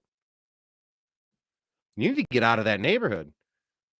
I can understand a black comic strip creator having a similar thought if it was reversed. So it's a fascinating story. I'll save a little bit, and we'll yeah, you're right, Claire. We'll get to some more of the Dilbert stuff on Thursday. Maybe I'll try to listen to Scott. I listened the day after. I was like, huh. That's a curious story. And now I was scrolling through once again, being from Cleveland. I saw the Cleveland Plain Dealer saying, "We will no longer carry Dilbert comics in our, their website or their, I don't even know if they exist in print form anymore, in our publication." I'm like, so very interesting. All right. Jocelyn, she's bouncing. Yeah, I don't know. We'll see. We'll see about Stephanie. She was a good guest a couple of times, and we'll see if she joins us again. I don't know. All I know is what I know. All right, one more thing before you go. Jocelyn saying DeWine should have called in the National Guard and got all those people out of there. Then he should have ordered tests and provided evidence of pollution of the EPA. Yep, I am. I've got no love for DeWine. I want him gone. Claire, Brian, aren't you tired of these shows? Jimmy Kimmel, Jimmy Fallon going after Trump. They need to let the topic go. As if they had a paid agenda. Yeah, absolutely, they have a paid agenda. NBC is MSNBC. Colloquially referred to as MSDNC. It's an arm of the Democratic Party, and it's all full of the grossest deep state operatives out there, the professional liars who want to send us to war for the military-industrial complex as our rights are eroded. There's no value to this stuff for Americans. They don't provide value. They're full of bullshit, and everything they touch turns to trash. The blowback from all these foreign conflicts and all just the damage done, the resentful, spiteful, in part of what Scott Adams was commenting on. I mean, the media has poisoned America against itself. If it's being run by China and they want us fighting with each other, you're playing into the game by giving them that. So yeah, I'm over these shows. Jimmy Fallon, that's NBC. I used to like it when Jay Leno was on there. Jay Leno would take he would take cracks at Democrats, he'd take cracks at Republicans. He'd go back and forth. That's not really how it goes anymore. And I was fortunate enough I got to stay in the room. I was working an event for John Melendez. He was the announcer for the Tonight Show, and I was out in Calabasas doing an event. Really nice guy. Nice home, nice family. And I just remember worked that day, and it was a really fun party. They had like bouncy castles and cotton candy machines and popcorn machines, and everyone was wearing like Ramones t-shirts, and it was like a laid back kind of thing. I was the bartender in the backyard overlooking these cascading mountains, like this vast mountain range, and it was neat. It was really neat. But then afterward, he was like, "Yeah, grab a beer, hang out for a little bit." I'm like, "All right, cool." So I had a Corona. It's funny how like you have those moments in your life and you just remember where you are, what you're eating, what you're drinking, what songs on the radio, what you were wearing. Like you just have those snapshots. And I got to be a fly on the wall. Went in the garage, big garage, a lot of folding chairs, and I got to sit in that room. And it was a lot of Tonight Show writers. So I guess this would have been, when did everything switch to Conan? I mean, this probably would have had to have been 05, 06, 07, maybe something like that. Earlier the better, I think. Yeah, and just getting to hang out in that writer's room. It was a bunch of old Jewish dudes. I mean, everybody was trying to one-up each other, telling a joke, telling a story, telling an amusing anecdote. Sorry, and I remember the Simpsons line where he talks about amusing antidotes.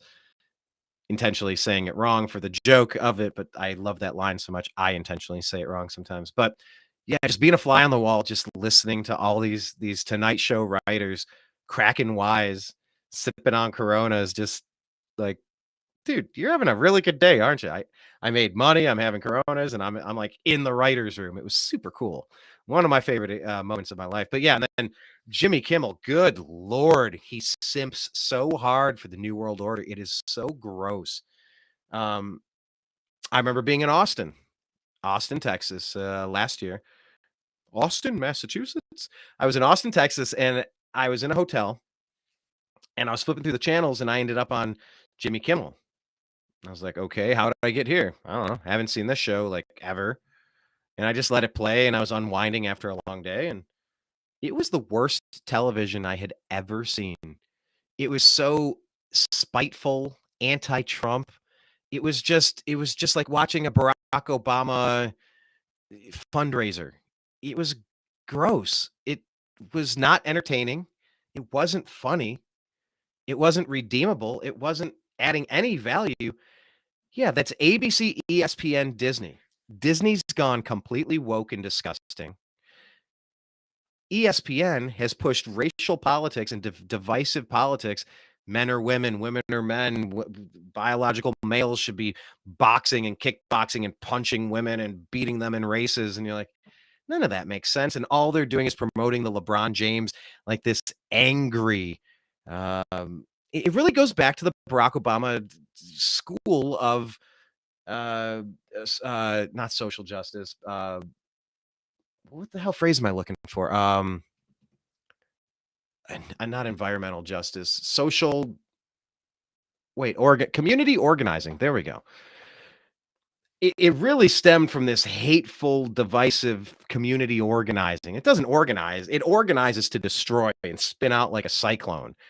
So yeah, ESPN pushes the crap. Disney's pushing their crap, and ABC is just as bad. So it's ABC, ESPN, Disney.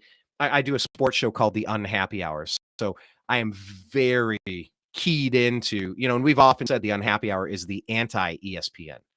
So yeah, I'm so tired of these shows incessantly attacking anyone who's rational and just playing, just running cover up for the known liars. I can't stand it. So yeah, good point, Claire. Jocelyn saying here that DeWine did nothing. Trump was stumping for his POTUS run. Yeah, he was. And then he brought a bunch of water, and he went and bought out McDonald's and said, feed everybody. And it's like, he found free money laying on the floor. That was the perfect thing to do. And him going there caused Buttigieg to go there shortly after. A really quick interview, early morning. And the people that were confronting him were very unhappy with him. And FEMA announced that they would actually help the people of Ohio only after President Trump went there. So yes, he was stumping for his POTUS run, but it was the perfect thing to do. And by the way, on that point, I just want to say it again to anyone with ears. Please tell your friends this if you agree. We need to get Ron DeSantis to commit. Are you in or are you out for the 2024? And we want to know quick, because what the Democrats do, if nothing else, and they don't do much anything good in my book, they focus and they attack their enemies. Republicans and libertarians are just kind of like fighting with each other. And so I just need Ron DeSantis to unite the Republican Party and attack. And just like attack the wokeness and attack the absurdity and the insanity of what's being pushed by the globalists right now. We do not need a divided party. This is Trump's rematch. Everybody knows it. Ron, if you play this right, I might very well strongly support you in 2028, but I will not support you in 2024. Not now, not ever. I don't care what happens. You better not go against President Trump in this election in 2024. A lot of people think he had it in the bag in 2020 and that it was taken from him. And so this is the rematch. No more of this mail-in ballot crap and pausing elections in the middle of the night and look at all these swing states that just flipped, and we're gonna drag election counts out for days and days and weeks. Like, that's not how you do it. So anyway, I just wanted to get that out there. That's a message to DeSantis. Really play your cards right, pal, please. Because I when Soros starts backing you and you're not quite denying that you're interested in a presidential run right now, it gives me grave concern. You could unite the party in a way that maybe nobody else could, and you could destroy the party and guarantee Democrats get another 4 years somehow after ruining the country in 2. So that's my message to the citizens. So no, it is not safer to burn the chemicals. When there are train spills, they bring in empty containers and move the fluids to them. Yeah. Their one thing was, well, we were afraid it was going to catch fire. Then put it out. Put it out. So yeah, getting some support, saying that it's scary drinking the water. Yes, it is. You'll be okay. They're still trying to get people out of there because of deep state land grab. So that's, yeah, I mean, and remember, we went out, Blake and I, years ago, we went out to the Bundy Ranch in outside of Las Vegas, and that was BLM, not Black Lives Matter, the Marxist organization. This was Bureau of Land Management. They were shooting cattle. They were pushing pregnant women and attacking them with dogs, German Shepherds. We talked with Pete Santilli. We talked with several people in the Bundy family. We were at the ranch. They're pointing to there's snipers over there. There's snipers over there. That's where the helicopter flew over, and that's where they shot the cattle. That's where they shot more cattle. And they said that there's a land grab with Harry Reid so they could get mineral rights to get that land back, for manufacturing or some sort of industrial use. Now, that was the story at the time. That's what they said. I just listened and reported it. We can look in hindsight and see what's actually real. But yeah, the deep state land grabs, that I'm over that crap. No, you hold your ground, figure it out. They want the taxpayer to pay to clean the water before the silicone chip maker goes in and has to pay. Yeah. So you're saying it's a hub in that part of Ohio for fiber optic communication along the East Coast. The deep state wishes to take out communications so people won't be able to show what's happening. Yeah. I mean, we keep hearing about this communications blackout, and you better have a plan. I want to get my ham radio license real quick so I can at least have something. I have a couple of plans for additional communication. I think everybody should. Another question. Have you seen the videos from Ohio? They're all shaky like the Blair Witch and makes everything seem so much more threatening. Take your cell phone and run while videotaping. Does it jiggle and shake? No. I mean, yeah. I don't know with the shaking video, though. I haven't seen a lot of those. She saw the Ohio videos and saw burned out cars. Looked around the cars. There's no evidence of any kind of burn or devastation. Go look and think about it. They're trying to keep people in fear. They are trying to keep people in fear. That's sure. That's their number one thing. They're energy vampires. The song Vicarious. Vicariously, I live while the whole world dies. Much rather you than I. Anyway.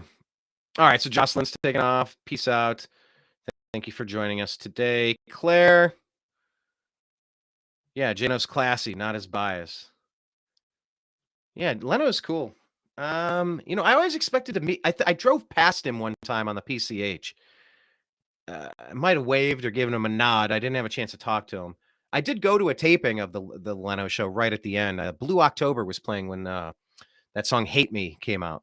We had followed Blue October for years. My dad had met them. Geez, probably on their first album. Their singer bought me a Sam Adams in Chicago when we saw them. But yeah, that's who it was. We got to see them. I always expected I would have Jay Leno, like I would interview him. Maybe I should reach out now that we have this platform and we're kind of doing this regularly. I need to start bringing in the guests. It's been a while since I've done this, but like it's kind of reminded me how much I enjoy learning about the news together. Claire asking, what kind of sports? Being from Ohio, I am a Cleveland sports fan. Indians, Cavs, Browns, and Buckeyes. The Indians were sacrificed to the woke gods, and now they're known as the Guardians. And that just killed a piece of my childhood. It's just that's my team, and then that team doesn't exist anymore. So those are my main teams, but I'll cover anything in the world of sports. I'm interested in sports. I love competition. I love defending women's sports so that only biological women can compete against other biological women because I'm not crazy. Could you imagine unleashing your daughter to go get pummeled by a biological male? Could you just imagine like an MMA match or something or some sort of physical competition, and you have to like, that's the reason why we split them up in the first place. So that's a big cornerstone issue for me. But yeah, I'll cover anything in sports. I haven't met a sport that I don't enjoy. So one of the places we're most active, and we do have a separate YouTube channel for the Unhappy Hour Sports Show. I think it's called the Unhappy Hour, or is it the Unhappy Hour Sports Show? I haven't used it in a while, but I'll start going through here and doing programs on Restream for the Unhappy Hour. But yeah, if you look on Facebook, where would we be? We would be the Unhappy Hour Sports Show, a support group is what it's called. It's a private group. So if you join and say, I watched you, because it asks, how did you find our group? Just say, I saw Brian on his live stream. He was hosting Agree to Disagree. And so I figured I'd check out his sports, and I will let you in. I promise. So cool. Anyway, thanks for watching. Appreciate you all. Once again, follow Blake Walley on Twitter. He's at TV's Blake Walley. Follow us, thenewamericanmedia.com. There's a lot of stuff archived there. I have not been very active lately, and it's up to me to go back, and it's just an extra thing to do, another password to remember. I got to upload, get in and get into the back end, adding code, and am I going to do a screenshot? Am I going to link to another story? And I got to grab the hyperlink. It's easier just click and share. And this goes to YouTube. This goes to Facebook. This goes to Telegram. This goes to Twitter. The website's just been a bit of an afterthought, so I will try to get back to it. But yeah, definitely follow us on I have too many sites on Facebook, the Unhappy Hour Sports Show, a support group. But yeah, like I said, for the New American Media, Instagram, we're the New American Media. They haven't kicked us off yet.